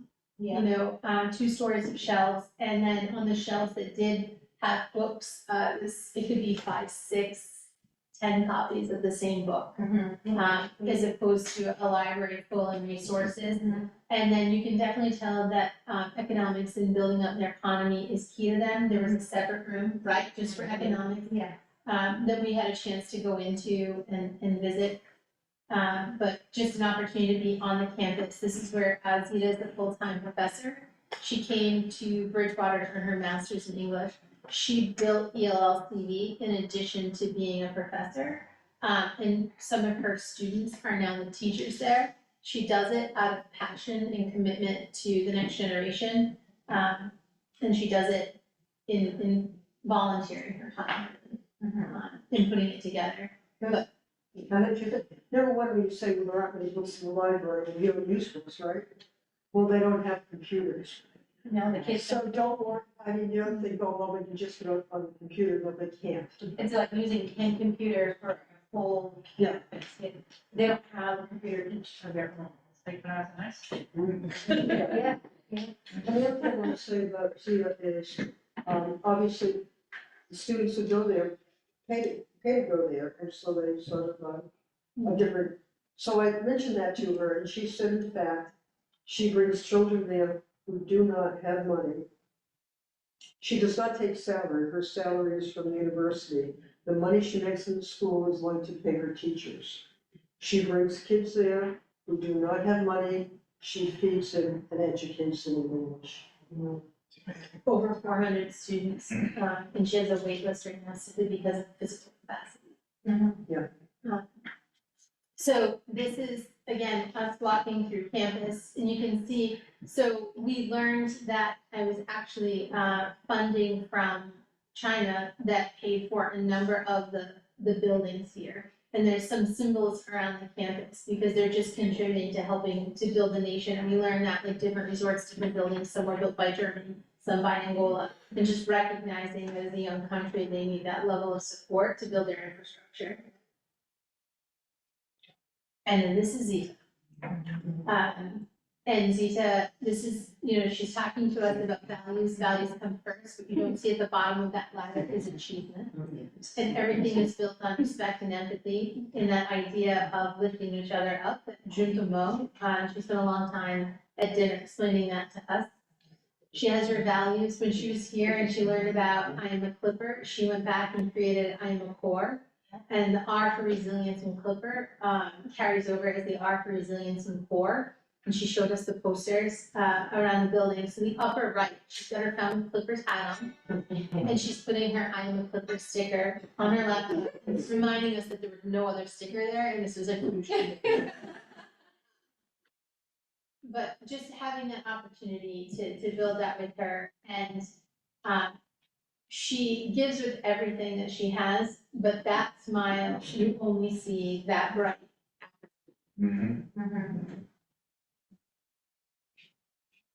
I couldn't help it. Yeah. So, this is one of 3 buildings on the road that she rents to host the school. This particular building has, the equivalent of our desk just outside this room is her main office. She converted a kitchen into a classroom, she converted a foyer into a classroom. The younger kids sit on cushions, the older kids have desks. But she rents the 3 rooms, so she rents 2 floors in this building, and then the owner lives on the upper floor. You have to walk up a few buildings, and you go to the next one, she rents 1 floor, and then 1 more building over, and she rents another floor. So it's just remarkable to see over time what she's built, and part of us being here and then seeing the kids. Bring it back to the other one, I'm sorry. I think our relationship is gonna be founded on these 4 fabulous teachers. They're gonna take the heavy load, making the connection, and I'm very happy that you had this. All 4 of them just were, they felt like they meant to be it. I didn't think some of them wanted to go home, so they did not want to. They already jumped in for teaching and did not return. So I'm thankful for all 4 of those teachers. So, our students and their students, this was that managed chaos on Zoom. We recognized a little island part of it. Chaos, okay. Oh, in the most beautiful way. It was curiosity, there was, I wanna go, and everybody trying to go, and, we realized a little bit in that we had a little bit of a delay trying to make the connections, and then watching, the students here raising their hand in each classroom, and then the way that each of you lit up when you had a chance to go over and talk to your classes and you're trying to call on people and we've got little screens with phones and big screens. And you can see, so the yellow and the blue denote, which class. Lions. Right, they're penguins or lions. In the lower left, they were Zooming. So they might be a year or two older than some of our students here when they're doing their pen pal connections, because that's where their English proficiency matches. And so they can converse really well. On the lower right, those are our friends, the Alphas, those are the teenagers, who were introducing to us, all about Hubbleberg. And, one of the students brought a complete collection of coins and passed them out when they talked about economics with us. And then at the end said, I do need my money back. But it was just an amazing experience, and if they were intimidated by having a group of 10 adults that they didn't know come in, we didn't know. You can see the Bridgewater State University director in the upper right-hand corner, Angela, so that's what you mentioned, so we're seeing, we have support from just different directions, so I'm very good for that. Glenda, Lori, and I were all in the Mullen Hall building, the statistics classroom. It was very fun. Yeah. We don't want to get a question. Well, and there's Kristen, teaching with her partner teacher. A little bit of, you want to start with yours here? Like breathe for change, mindfulness, no language barriers, we're just taking a moment to stop and arrive, a really unique experience. It's just amazing and the people. So I was teaching them like a couple of breathing techniques and so that's what that was. We had to go to another school and we just left you. We didn't want to. Yeah, I was like, there, and again, in the love, I felt like if I stayed, they probably would have fed me, they would have. I mean, hopefully, both of you just the love and it's sharing that experience, and I can't wait for the students at Mullen to reach out and get to connect with them. Hopefully, you know, and I think that art. I do. We need posts like that, like a little heart. Some more of the students. This is on the upper left, that's one of the kitchens that they had converted into a kindergarten classroom. So it's a kindergarten classroom on Saturday mornings for about 3 or 4 hours. You can see the different groups. But it was so funny, last Tuesday, where running over the school, and all of a sudden Zita goes, wait a second, what's today? October 15th, she goes, it's the school's birthday, we have to have a celebration. So they celebrated last Tuesday 9 years as a registered school in Cape Verde.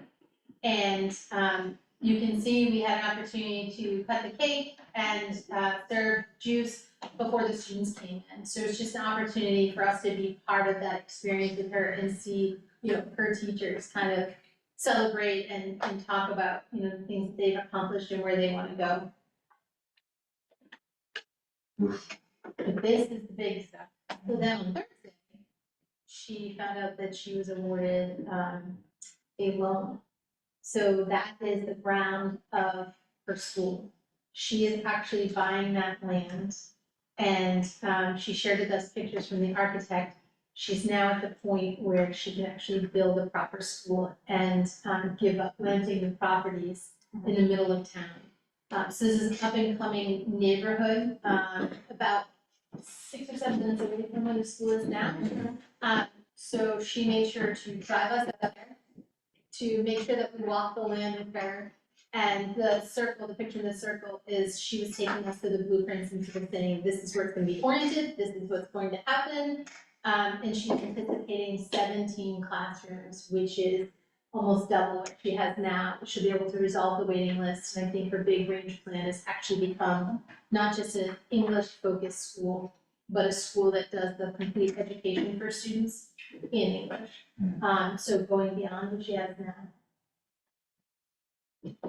And then that's just, a fun group picture. In Tara Hall, which is Lita's hometown. TNT. Yes. It's TNT.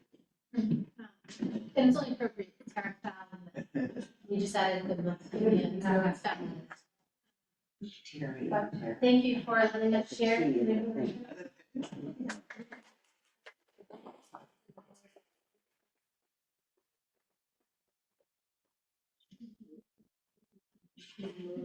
So I would say that our mission statement is to create a world-class opportunity for our students. Would this be, I love to see dreamers, would this be appropriate to have our kids to have contact with a community that the majority of the world lives in? This is not the majority of the world. We live in a different world. But if you go anywhere else, this is where it is. And what opportunities do we have? Would this be part of our mission? Can we even like shoot for the moon or see what element? I just love the arts connection. I mean, what could we think of to do this? So I'm excited by this partnership and hope that we can do more. That's it. Thank you. Oh, Margaret? Yeah, I want to say one more thing, because I think part of the partnership, really has to do with one of the most, everything there was wonderful. But one of the real nice value of my time there was to get to know some of our teachers. And if these teachers implement of the teachers of your children, how fortunate all of us are, because they are outstanding, they're dedicated, they're enthusiastic, they are great, and we should really, really thank them.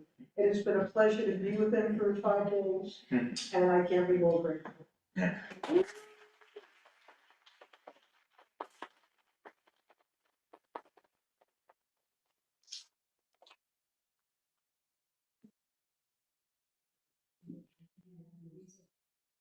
you.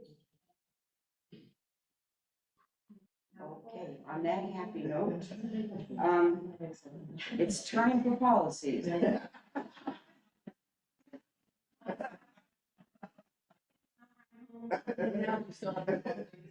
you, guys. Did you have something else on there? I just wanted to share one thing, if I may. Sure. I just wanted to give a shout out to Christine Nicholson, Stephanie Ferrante, Diana Lee, and Dr. Harris at the high school. Our two ELD teachers, our ELD department head.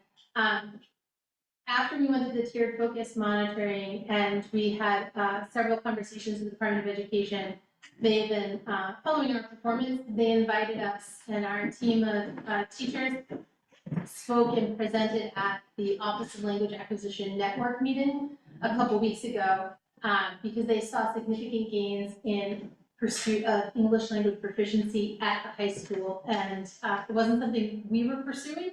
They called us and said, we want you to tell a little bit about your story. And they got to feature the teachers, and Christine and Alan and I were just there to kind of give a little boost and support, but they showcased their classroom, which is hard to do over Zoom, but the community that they built there and the peer network that they have. So I just want to give them a shout out and share with you that they got that opportunity. It was pretty cool, and it came right on the heels of some of the conversations we're having here about bilingualism or trilingualism, so it was great to see that. So thank you, I just wanted to share that. Thank you. Okay, I know you're just waiting, chomp at the bit for these policies, so,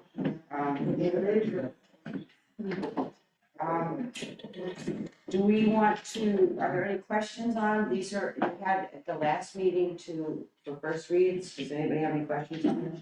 Yes? Can I motion them as a batch? No, Kelly says no. Okay, never mind that. I love that. Okay, so. We'll look into that. I feel like Mary told us once we had to do them separate. Yeah. That's right, I'm ready to have it. Okay.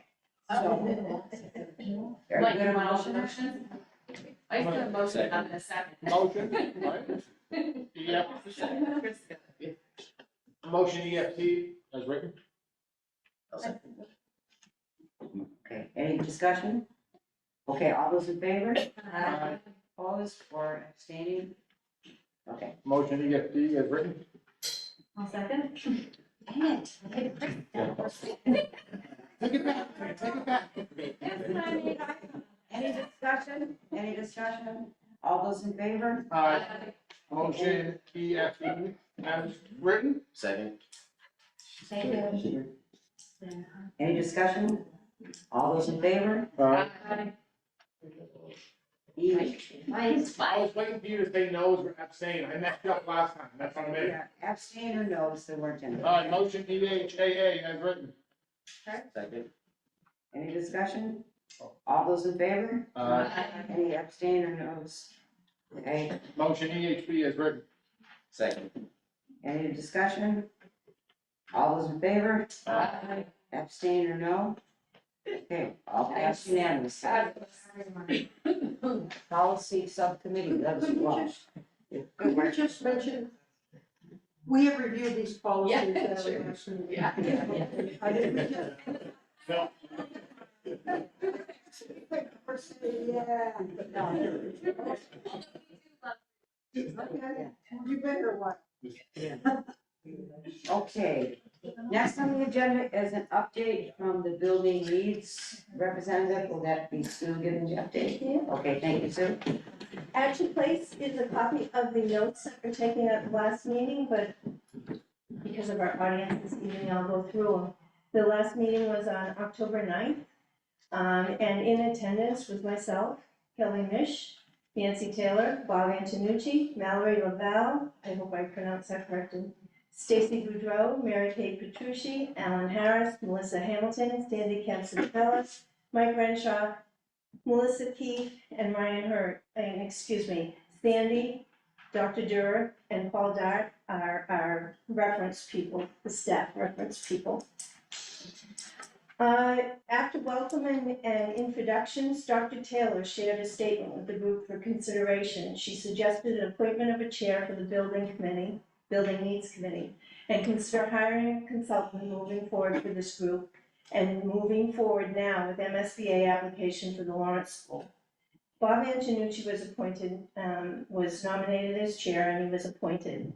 The meeting notes from the previous meeting, our first meeting from September 25th meeting, were distributed. And there was data that was requested from the last meeting, which was shared and reviewed. History of school choice students who enter Falmouth Public Schools. A request was also made for the school choice that left the district. Also, information on freshmen who may come back to FHS. Preschool enrollment data was shared, and preschoolers who did not attend a formal preschool was shared, information in that regard. Floor plans for East Falmouth were shared for both a one-year transition and a one-year transition with kindergarten with pre-K at T-ticket. Let's see. Dr. Dora asked the committee if they would like to keep the one-year transition plan as part of the proposal. And one of the T-ticket representatives stated that the staff would like to transition as a group, so not to remove that as a proposal at this time. Bob Antonucci asked if there was any new information to share with the group, and a T-ticket parent member asked for clarification regarding combining kindergarten and pre-K at the Early Learning Center. Updated data from the feedback forms was shared by Dr. Dorr, and the data was reviewed, and Stacy Boudreau shared new feedback forms from T-ticket with Dr. Dorr, which will be consolidated and shared at the next meeting, of which our next meeting is tomorrow. Proposals 3, 4, and 5 were discussed. Grade configuration for the Lawrence School was discussed. And question asked was why Lawrence instead of the Morse Pond School? Square footage of each building was presented, and a history of the building was highlighted. The MSBA application would need to be started in January 2025. The process was shared, and it is an 8-year process. During the renovation, students would be moved out to the Morse Pond School. A question was asked about the number of grades that need to be in the building. And MSBA has a specific formula that is based on the number of students who will be in the building at the time the building opens, which would be August of 2032, if any luck. The formula determines the number of classroom spaces needed, and then those will be reimbursed. Discussion around the grade configuration at Lawrence, and question was asked, was anyone against renovating the Lawrence School? No one voiced a concern, and feedback was reviewed. Timelines for the capital projects in towns was requested for the next meeting from Mike Renshaw, who's the town administrator. We started conversations in regards to grade configurations for Lawrence. And the positives of grade 5 being part of the elementary school were discussed, the benefits of 6 to 8 at Lawrence. How can eighth graders be a part of FHS, and how that would work given the schedules that exist at each of the buildings. Also the retention of eighth graders if they are part of the FHS. The team discussed hiring a consultant. Next meeting, we can look back at the proposals 1 and 2 and think about the grade configuration at Lawrence School. As I mentioned, our next meeting will be tomorrow evening at 6 o'clock here in the administration building. Melissa? I just wanted to make mention that the building needs committee is receiving all of the emails that are being forwarded from the Terry Medear, so we thank you for that. I want to assure everyone that building needs committee members are reading all of the emails. And just to mention for a third time that tomorrow, 6 p.m. here at the administration building is our next building needs committee meeting, or building needs task force meeting, I should say. Are there any questions? For Susan? Okay. I do have a question. Among the information that you're considering on the building needs task force, are you also considering looking at the previous work that was done regarding the topic of redistricting? Is that under the purview of this committee? Perhaps we could bring that up tomorrow evening as a question of that had not been discussed at the first 2 meetings. Okay. At least I don't recall it. I don't remember. So I had requested several times us to consider reviewing that information, and I'm just wondering the appropriate purview that needs to happen, whether it's under this task force or if it's part of the larger presentation that Dr. Doyle will give. I'll bring it up tomorrow evening. Okay, thank you. Mike? Thank you for all your work, Sue, reading this. I had a question. It says here on the first page, halfway down, Dr. Dora asked the committee if they'd like to keep the 1-year transition plan. Has there been any discussion on not doing this at all at the building needs task force, or is it all about how we're gonna do it? The last meeting was mainly on the working backwards. Okay. With the most important aspect right now in regards to the timeline for the Lawrence School. Okay. So, as I mentioned, we'd be continuing that conversation tomorrow evening and basically working backwards. No, that has not been discussed as yet. Thank you. I'm sorry. Go ahead. Just a clarification question. Are you talking just about a needs assessment or also feasibility study? Because they are different things and I think both are warranted. I believe it was a needs assessment. That was brought up. And then I'm trying to think, it was brought up if there was going to be a needs assessment and how we were going to, roll that out, do some research on it, etc. Mike? I have a follow-up question. Is the building needs task force using the internal needs assessment study that was done? I don't know if you have, no, yes, maybe. No. It was just brought up at the meeting. Will there be a needs assessment done? No, but the last meeting, we were told that there had been an internal needs assessment done. So, The last school committee meeting? yeah, you weren't there. Right. But- Well, So, I was there, just to clarify for people that Oh, think I sorry. wasn't there. I was there for executive session, it was my Yeah. daughter's 16th birthday, so. I thought, but no, at that meeting, there was discussion of an internal needs assessment. Correct, but Yes. that meeting, was not mentioned at the building needs task force. I believe my question is, does the building needs task force have the existing internal needs assessment that was done? No. But the thing is, we're not We're not the there. conversations have not been in that arena yet, that Okay, The but wouldn't that internal needs assessment that had been done be useful for this committee or this task force? But I don't think there's anything to have, like, there's not like, we don't have like a report like a company would make. We have data, this stuff that we looked at as a committee, do you know what I mean? Like when we did this, the school committee. I think it would be great to share that data. I mean, okay, Yeah, I mean, a lot of that would be on the request tomorrow evening as well. Yeah. Just, I don't know if you've answered my question about the feasibility versus needs assessment. They're different. And I would just like for both of them to be on the agenda. Okay. Is everybody done asking questions? Okay, I have a question then. Many of the letters I forwarded requested, a needs assessment be done and, consideration of stocking it. So does the committee take all those numbers of people that have said that same thing and tally them up and will they? And There put it was into their consideration? There was a tally last Okay, meeting, yeah. okay, but I've sent, this is the new tally? I believe so. Okay, This we is haven't, new, this was the one that's presented last. we haven't seen this. I just know a lot of people said both of those things and to make sure that they were tallied and brought forth for discussion. Thank you, kindly.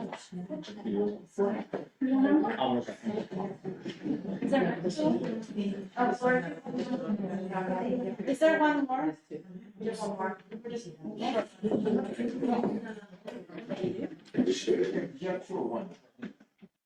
Okay.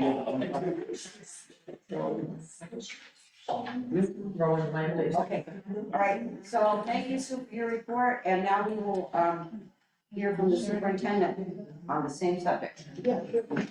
So you received the minutes that were shared at the last meeting, and this was the feedback at the last meeting. You can see that for proposed plans 1 and 2, a new category started to pause these proposals. So you can see that in the committee for 1 and 2.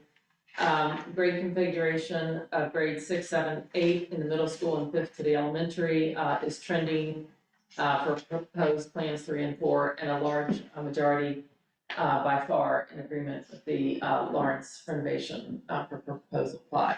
But you can see all the data, the tallying for each.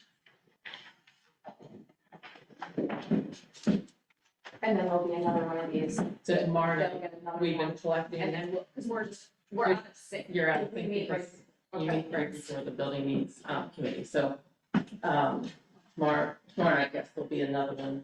Okay. Oh, you did have it, because you're on the building needs, sorry. Yeah, I got something, I'm sorry, you did. So I'm just keeping them all on the same sheet, so you can see, so you can actually tally up in the area. For instance, the data for, merging or not wanting to merge, you can see that on the proposal 1 and 2, so you can add those up as we go. As well as. I just don't, I want to make sure I understand. When, like, for question 9, it just says redistrict, and then there's 5 people in the first survey, and 23 in the next survey. Does that mean it's just they mention redistricting, or they wrote something about redistricting, or they were for redistricting, or I just don't understand, like, They, for most. they want to consider. They want. District consider, yes. Okay.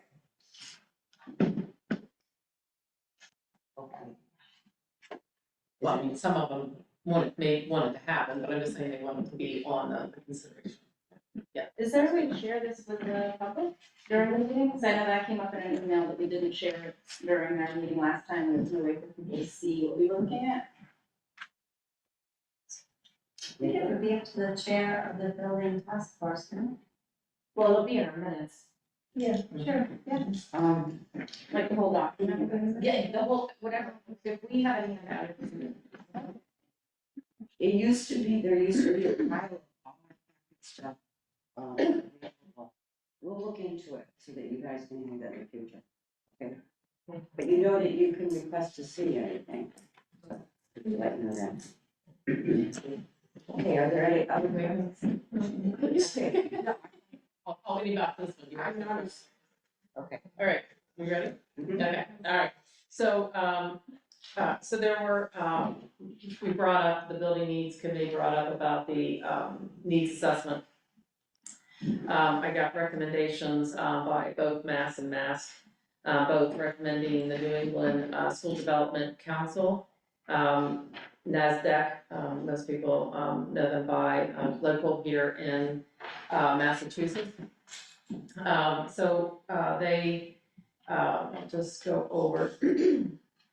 They, I just want to say both of them spoke highly of the executive director, David DeLucy. So the needs assessment, the scope of the first proposal was together and analyzed the federal census data on participation, population size, household, anticipated residential construction and recent housing sales, gather and review live birth data. And so this is, I just want to mention, like when we were doing our internal needs assessment, it was concerning for us that we had such a drop off in the birth rates here in Falmouth when we collected that data. But this group, actually can do the analysis. So we were doing the, 25-year trends of the entire population. But they'll be able to include an analysis, of the trends of the birth rates and what that means. Which is, I think that's an important key here. They'll do the data and analyze public and non-public, to the extent that non-public is available. Prepare an analysis of the factors impacting past and future enrollment. Prepare a 10-year enrollment projection. And prepare an analysis of the enrollment projections, including the discussion of cohort component, and outline the assumptions upon which the enrollment forecast is based. The secondary piece at phase 2 would be a facility space and utilization analysis. So this would be focused on the T-ticket and the East Falmouth schools. They did, and this first proposal came in at 13,150. They added a second proposal if we wanted to do a analysis on the 4, 6, 8 year down the road on all 4 elementary schools with the 5th grade. It would be an additional 5,000 for that.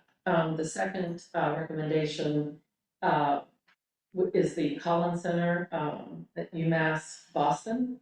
Unfortunately, they didn't have capacity at this time to conduct the needs analysis. So this group can start right away.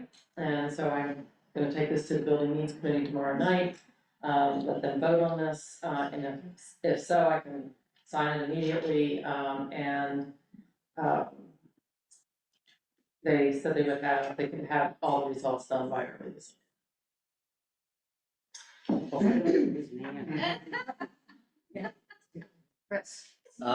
So ultimately, who's the one who approves that? Is that the Building Needs Committee, or is that the school committee that would have the final say? So in this situation, we're letting the building needs, because this would be something that the district could just do on their own, which I do agree with, but I feel in this context that the building needs, because we started that process, that the building needs more. Mike, you have anything else to add, Chris? Not yet. I'm thinking. Mike? Yes, I don't know if this is the place, but I feel like we're still moving too fast with only one option for an assessment company to do this. And I don't know if I can do this, and I'm going to. I would like to make a motion that we stop proposals 1 and 2 and focus on 3, 4, and 5, which are the more time-sensitive issues for the foreseeable future. It's not on the agenda. It's not on the agenda, so. That's fine. I'll just wait for the next agenda item at the end. I can request an agenda item at the end of the meeting. That's correct. You I'll can wait. request it to be put. That's fine with me. Okay, yeah. Yeah, just so people understand the mechanics of what we're saying. If something's not on the agenda, you can't vote on it. Because the open meeting law says people who read the agenda can know what to expect. So that's why we can't do that. Just a quick point of order, on the agenda, it does say navigate in the future, and this would be in that purview. So I'm gonna wait, but I'm just saying that it could fit into the navigate in the future The agenda. verb is missing. All right, The I'll wait. verb has to be either vote or act on. Totally understand, yeah. Okay, okay. I mean, I'm not being, I don't want No. to sound argumentative. No, it's good. I'm just, maybe I'm tired and my teaching's coming out, all right. Kelly, did you have something? I think I forgot. Okay. Oh, no, I got it. It was about, building needs, leading, being the, maybe I can't come up with a verb either, but also I think that they should be driving what is asked of the company that was hired, because they're the ones that need that data before it makes it to us. So I think that should fall to them, not just whether or not to move, but also the details of what we're asking. Because they're gonna make whatever, they're gonna make what we ask, not whatever the questions are that we want to answer. So following up on what Kelly was asking, Dr. Dorr, can you explain in a little more detail how building needs would work with this group in terms of, would they be working parallel? Would they be working collaboratively as a consult? How are they going to interact with each other? Can we wait till tomorrow night and let the chair Sure. drive that conversation? I don't wanna make a decision for the building needs, but I do agree with Kelly, they need to be the ones speaking to the company. Okay, thank you. Chris? Yeah, I just have a concern with, in terms of the timeline, with the building needs committee right now just addressing Lawrence School and potentially the results of this needs assessment not being completed until December. And then we're supposed to vote on this in January, and I'm not sure what kind of data is the building needs committee gonna use for their determination. Like, how much time are they gonna have to actually consider this information before they are able to make kind of an informed decision? It's kind of my concern. Margaret? Well, I just wanted to ask a question. I realize that it's certainly building needs committee, which is again a misnomer. So No, I'm glad you say it. you know, I have to say it every time. Well, it's building needs, which isn't. It's not about buildings, it's about student education. Yeah. Okay, but they may say, yes, they want. Do not we, as the people in charge of finances, have to approve that? I mean, we could do it probably online or something, but don't we have to approve an expenditure like that? No? Okay. So if you approve the overall budget, I mean, you're certainly, if you want to, if the school committee wants to vote on it, you can, but No, this is, just wondering. this is just, I mean, yes, we can move forward as the administration, but because we're in the middle of this process, which is why I was involving the building needs. Okay, no, I understand, I agree. It's a fair question. You said there was an additional $5,000 for including all 4 schools for redistricting fifth grade? No, it was not redistricting, it was whether, Not yeah, sorry. Reconfiguring? If, just doing their, analysis that in the 6, the current timeline for the renovation of Lawrence, it would be in 6 years, right? And could, the 5th grade at that time fit in all 4 buildings? Stay in the building, so it'd be the 4th graders at that time would remain for another year in 5th grade. Okay. So they wouldn't look at anything beyond 5th grade in this needs assessment? No, the building needs, so it should concentrate on proposals 1 and 2. We're gonna be doing a full feasibility study, if the school committee votes on, to move forward with the Lawrence renovation, then another whole process starts. There's another building needs committee, but I think it's called school building committee. And then there's, an outside vendor that does the full feasibility, because it's a full renovation, so, M.A.S.S, the Massachusetts School Authority, Buildings, Authority, School, MSBA. MSBA, but thank you. So they require all these steps and they work with you step by step. All of that's gonna happen when it comes to that process. If we move forward with that process. Okay.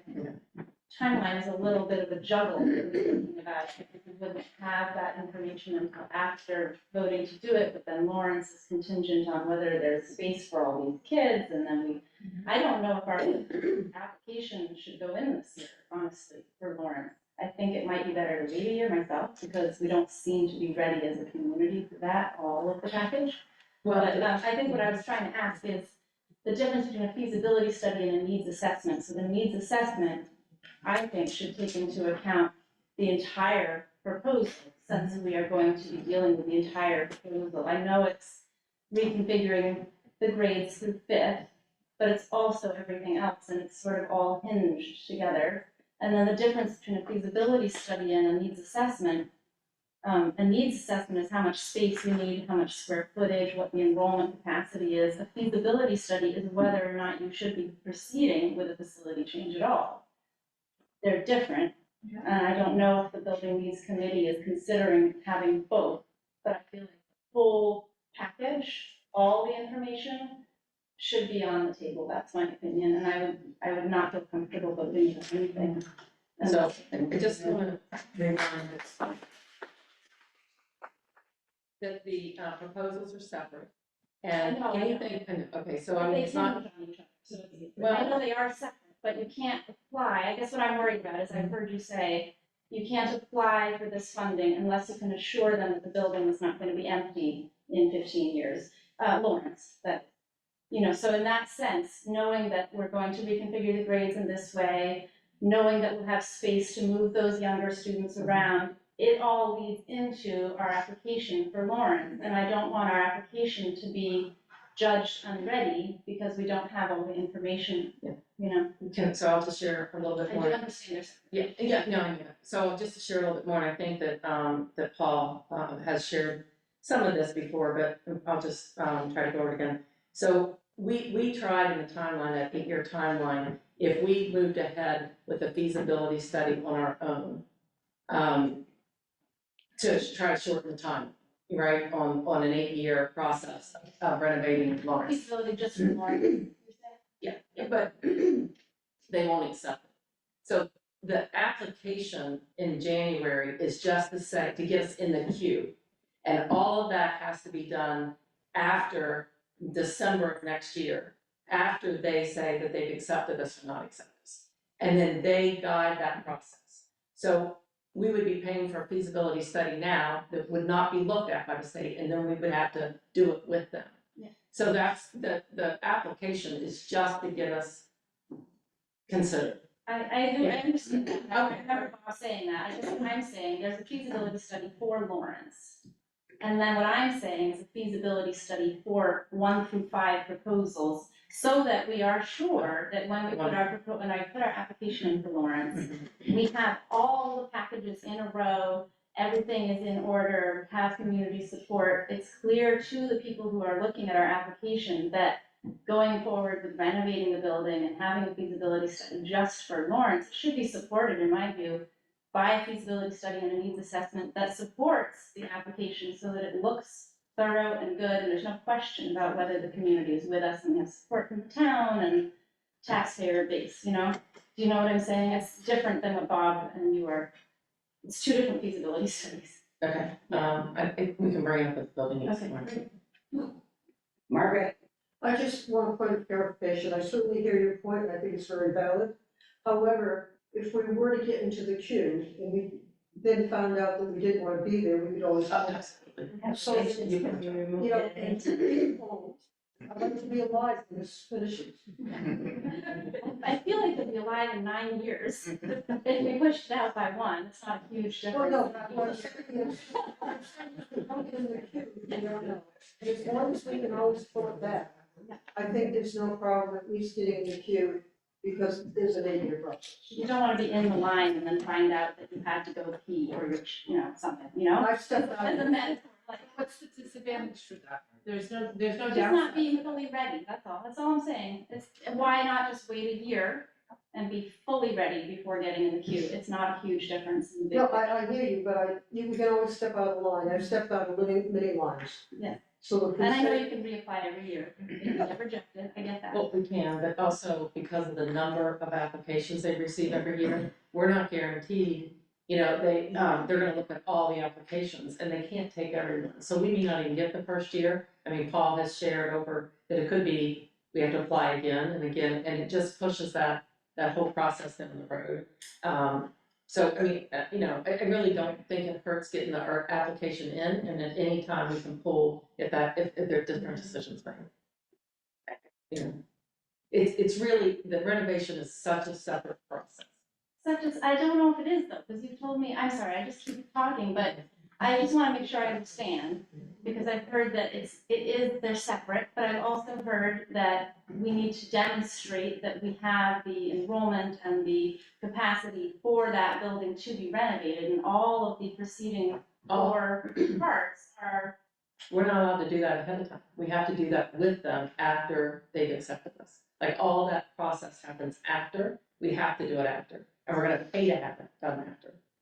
Right? And then but what we do have to know is what grade span is gonna be in that school. So there's no question whether, you know, 2 grades or 3 grades will fit in the school. It's how, their calculations are based on the grades that we're gonna say is in the school. So whether that is 6-7 or 6-7-8, I think the building needs is, you know, is committed to having fit in the elementary.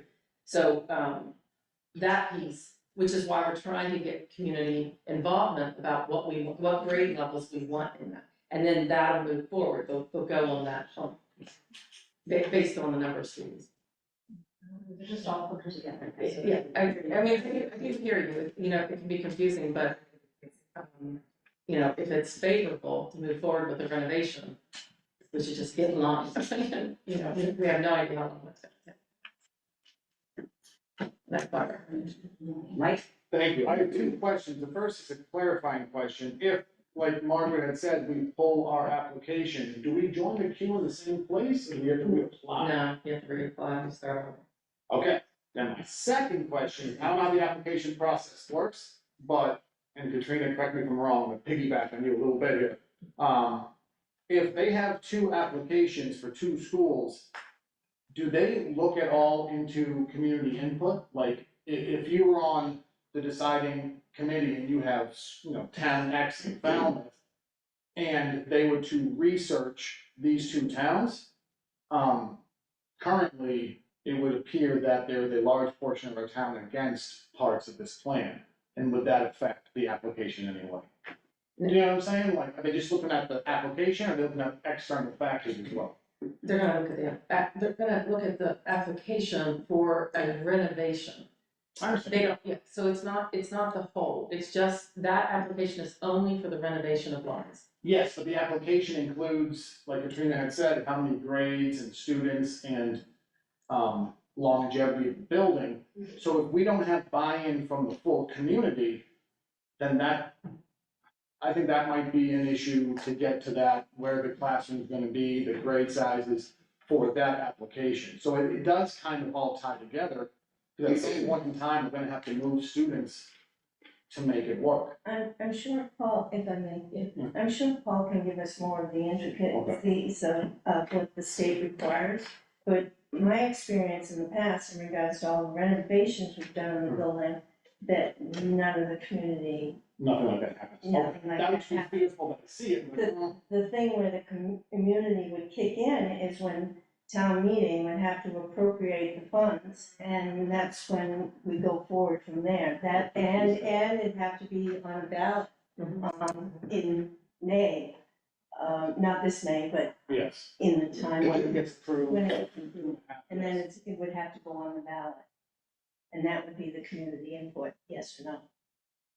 Yeah, I think it would make more sense, and speaking out of turn, to get the community input before we try to get to the ballot, when we have to. Oh, we're getting that input, but in regards to your question. Yes. The state take it into They don't look consideration. awesome, thank you. Not in my experience. Okay, I have something that I would like to revisit, which is the the building needs deciding what questions to ask of the company we're gonna hire. I think that I should be able to have questions that I need to have answered to make my decision. So I really insist that we all get to decide of questions, not just leave that up. I mean, they're running over here and we're running, we need to run together at times, and this is one time I think we need to run together. And when I read those contracts, one was for 2 schools, one was for 4 schools. I think we should have one for 5 schools. The 5th school is the pre-K center. We need someone to look at, is that a good use of educational resources, et cetera. This is the 3rd time I brought up, I still don't have a vision of the pre-K school yet. So, I mean, can they talk to the company about, can you do hypothetical things, because we don't have that yet, but to me, that's the bottom line of why we started the first half of these proposed changes.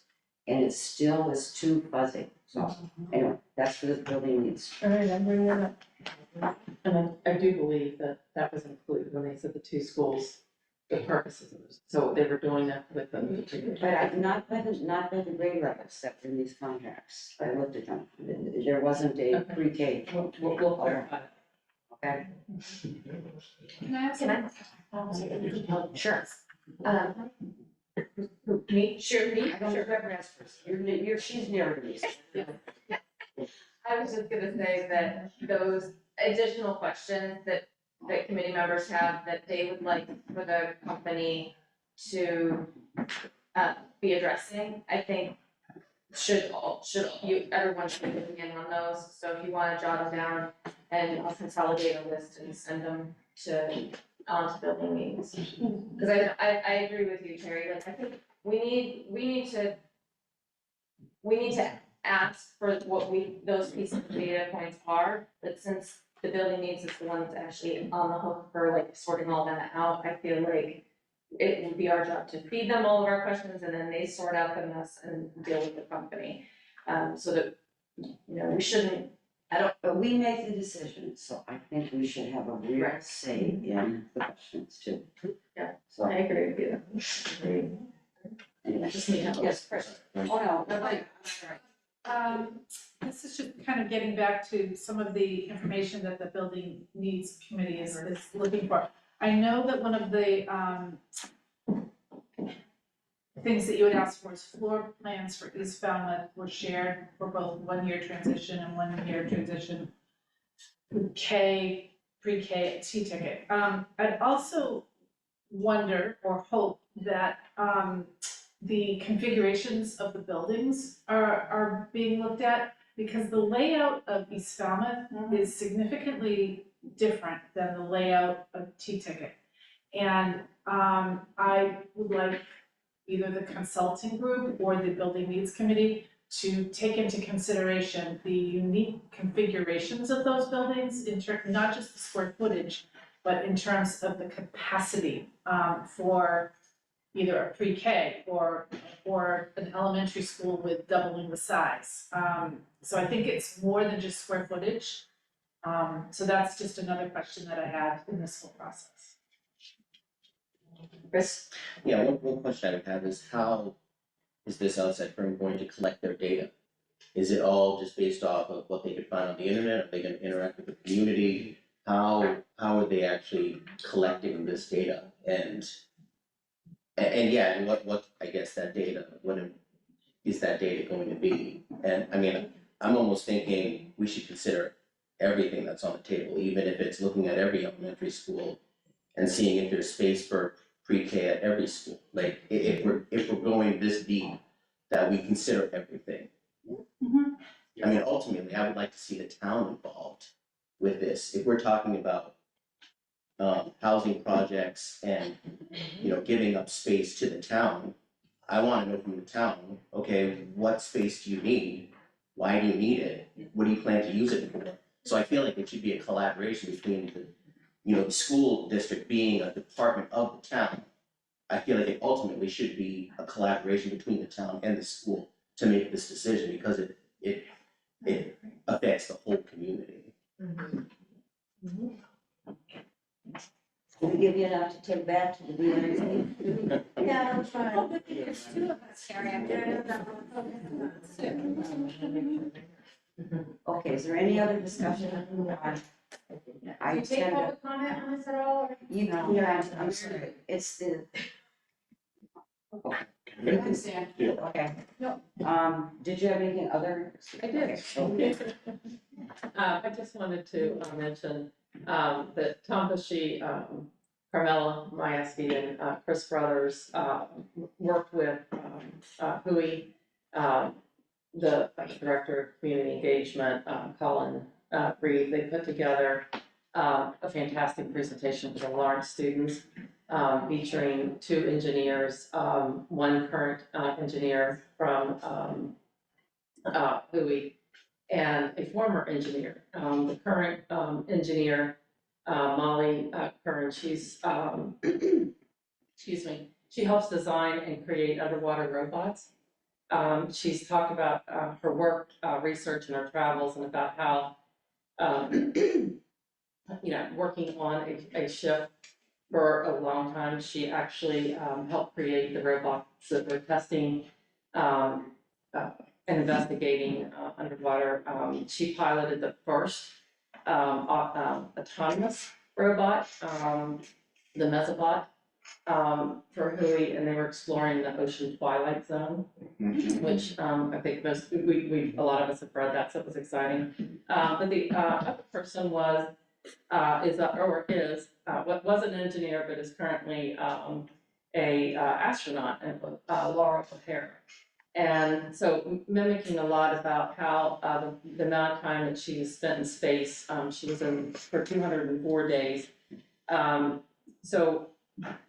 just talking about, what it's like to be kind of remote, and as you're exploring the space, the others exploring the ocean, but some of the similarities of what that work looks like. It was, I think the students really enjoyed it.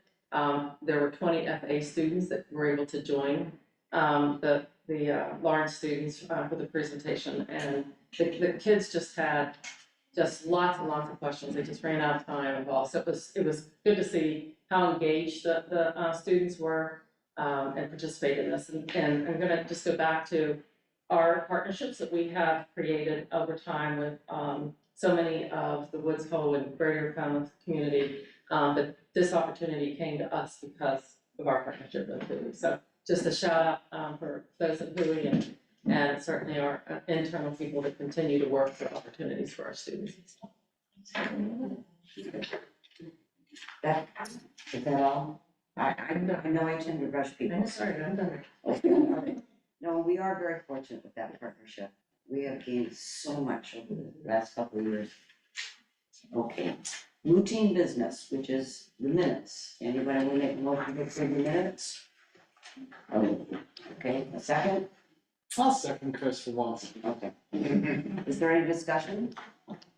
There's edits. Is this time? Yeah. Yeah. Yeah, okay.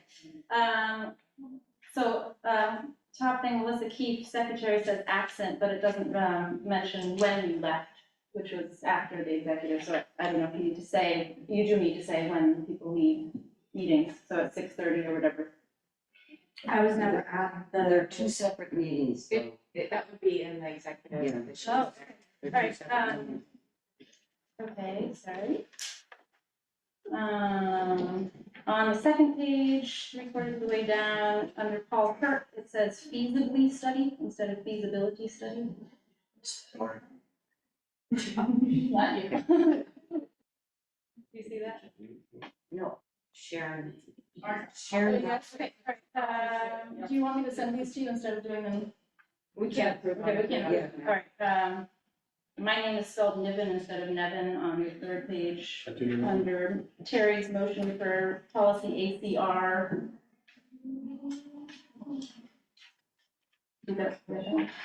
And on the last page, I'm sorry, this came up earlier, where are the handouts from last time? They're not in the minutes here. Were they posted with the minutes, like the handout? Lori had a, school choice trends and feedback. See, on the digital version, you get all the packets, but I don't know. That was policy, though. I didn't see the 2 handouts that you gave us. There's a binder in the office that all the handouts are included in that. Okay. And they're for public. Okay, that's it then. Yes. If I could make one edit, because Katrina is correct that the public meeting does open up with Melissa present, because she seconded the motion to go into executive. So Melissa, Keefe, secretary, left at 6:30 or whatever, 6:32, because she was at the meeting to begin with, and it was an open public meeting when she seconded to go into executive. If that makes sense. We can do that, we don't usually, Yeah, yeah. we don't usually No? do Okay. that, no, that's. No, we'll make Makes sense. yeah, Kelly could make the decision in that. Sure. Okay, so we'll make the change. Okay. Any other edits or discussion? Okay, all those in favor? Abstentions? Noes? Okay. Committee reports. Melissa? I can speak to policy. We met yesterday. We reviewed and approved minutes from September 16th. We reviewed policy and approved to send to school committee ILE, student submission of educational surveys and research.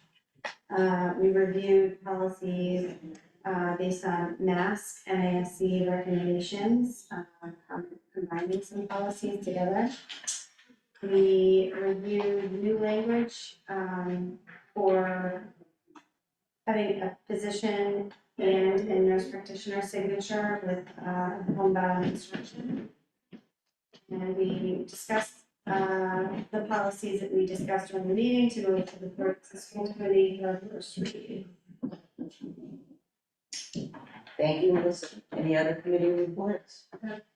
Yes. The DEIB subcommittee, we had 2 meetings so far. Among the topics we discussed were mindset discussions. We had a rich conversation about the importance of fostering growth mindsets, ones that are open to diverse perspectives and focus on finding solutions.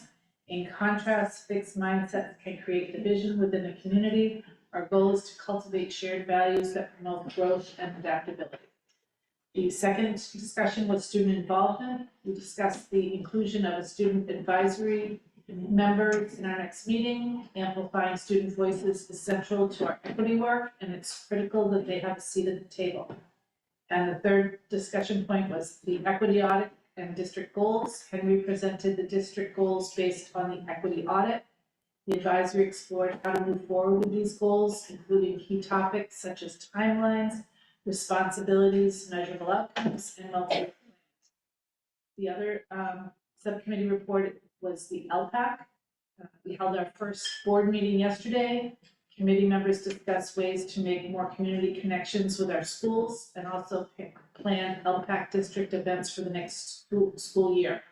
The first event is tentatively scheduled for November 21st at the high school. Students and parents of our multilingual learners will be invited to a harvest dinner, which will feature conversations about various aspects of our schools. Thank you, Linda, for your report.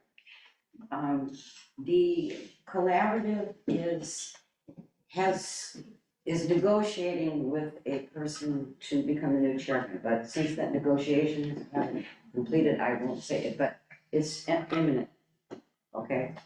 So after 15 years, they'll be having a new director, which is, yeah. Okay, are there any requests for information? Okay, is there a motion to adjourn? Oh, Terry, could I request an agenda item for the next meeting? No, that was information, I want information, I want an agenda item. That's the general. Oh, I apologize, I paused you, so, okay. That's for, See what I did there? can you just clarify what that's for? I think somebody told me. If you wanna have stuff put on the agenda, if you want information about something we discussed here that didn't get clarified, it's a catch-all. Okay. So I would like an agenda item, vote or discuss proposals 1 and 2, and if we plan to move forward with them or not. I don't know if I can request this, but to what Chris said about wanting to collaborate with the town, is it possible to have someone from the town come and speak to us about the vision the town has for property? I don't know, the town manager, I don't know who that would be, but it would be really great to hear their perspective. So Alyssa notes it down and then Lori and, what's your name? Kelsey. Kelly, just as a note, that Mike Renshaw, who's the town administrator, he's in the task force, as well as the chairman of the board of selectmen, Nancy Taylor. So is he not allowed to? I think that Sue was just saying that he is involved. Oh, yes, in this they're process. Yes, it would be nice to just have him talk about the town's vision. Okay, if there are no more, is that all you have, Mike? Okay, Motion adjourned. all those in favor? Anybody opposed? Okay, thank you very much. So now we will move into executive session. Okay.